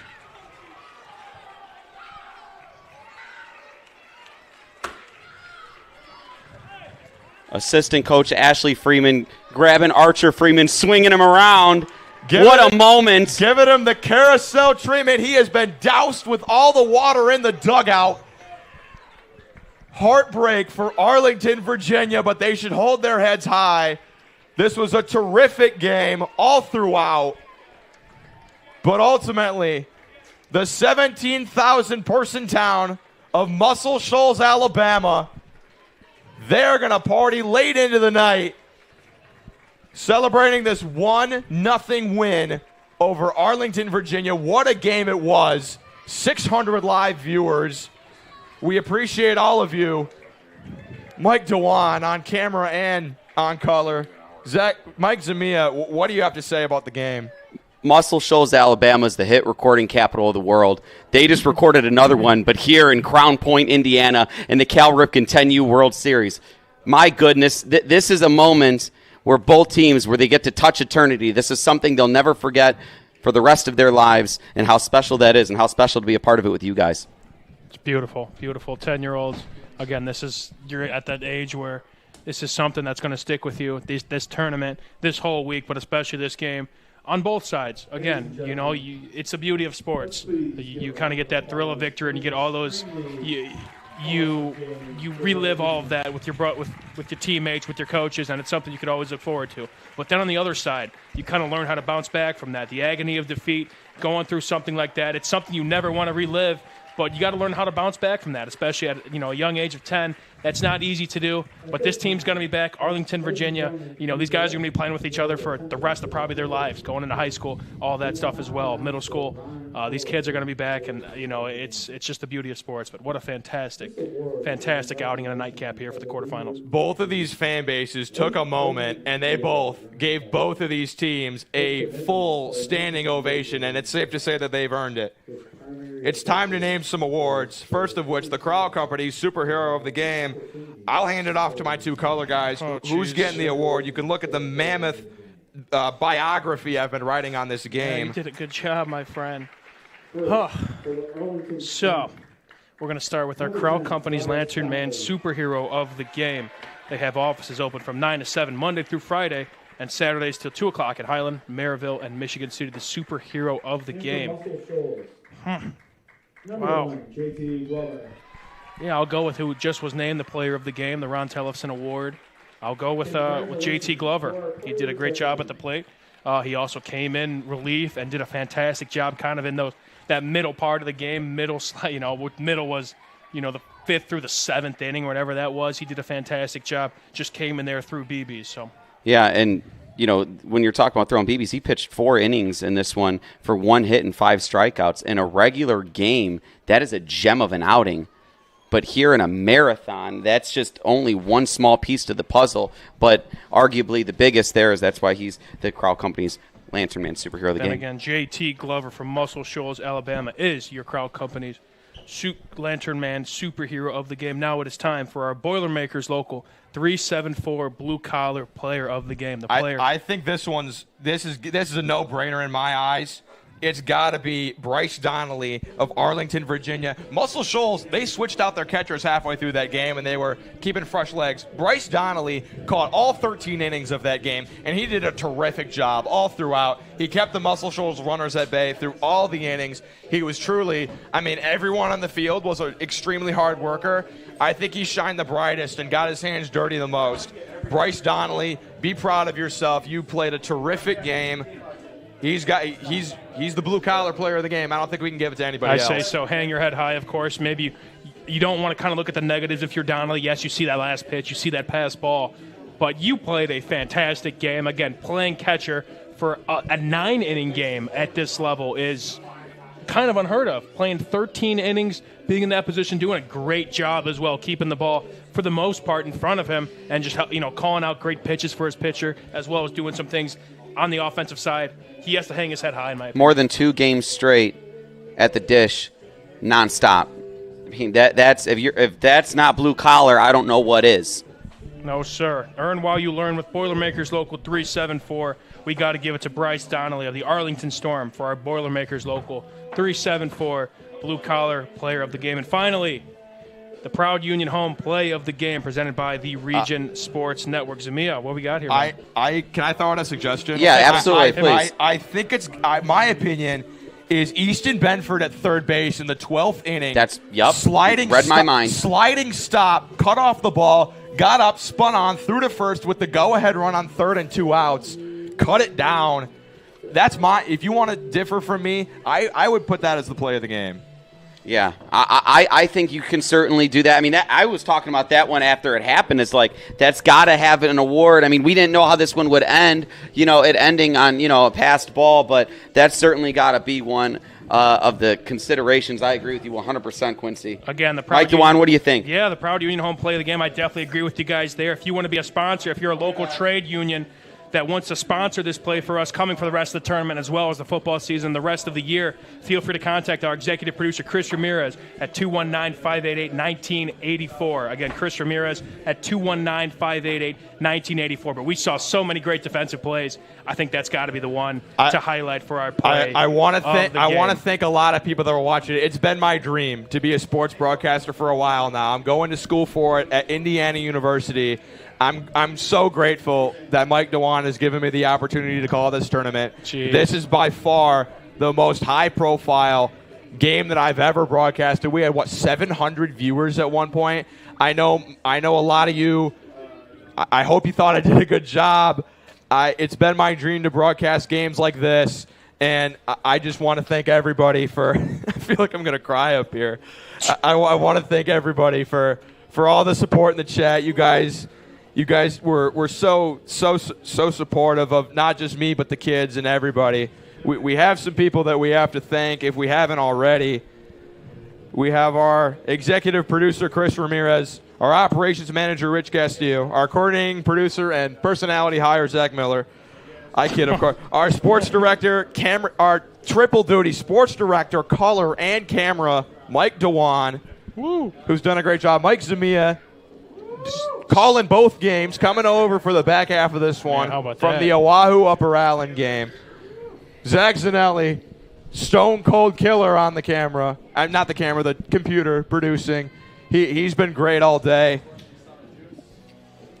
Crown Point Tournament Director Adam Whitehouse, Jay Patel, Joel Boozma. And all the along with all the names we mentioned earlier as well, of course, all the guys here. Dave Mays, Dave one of the Mays, guys in here. Well, Dave Mays everybody. on PA for all 13 innings. Absolute unit up here.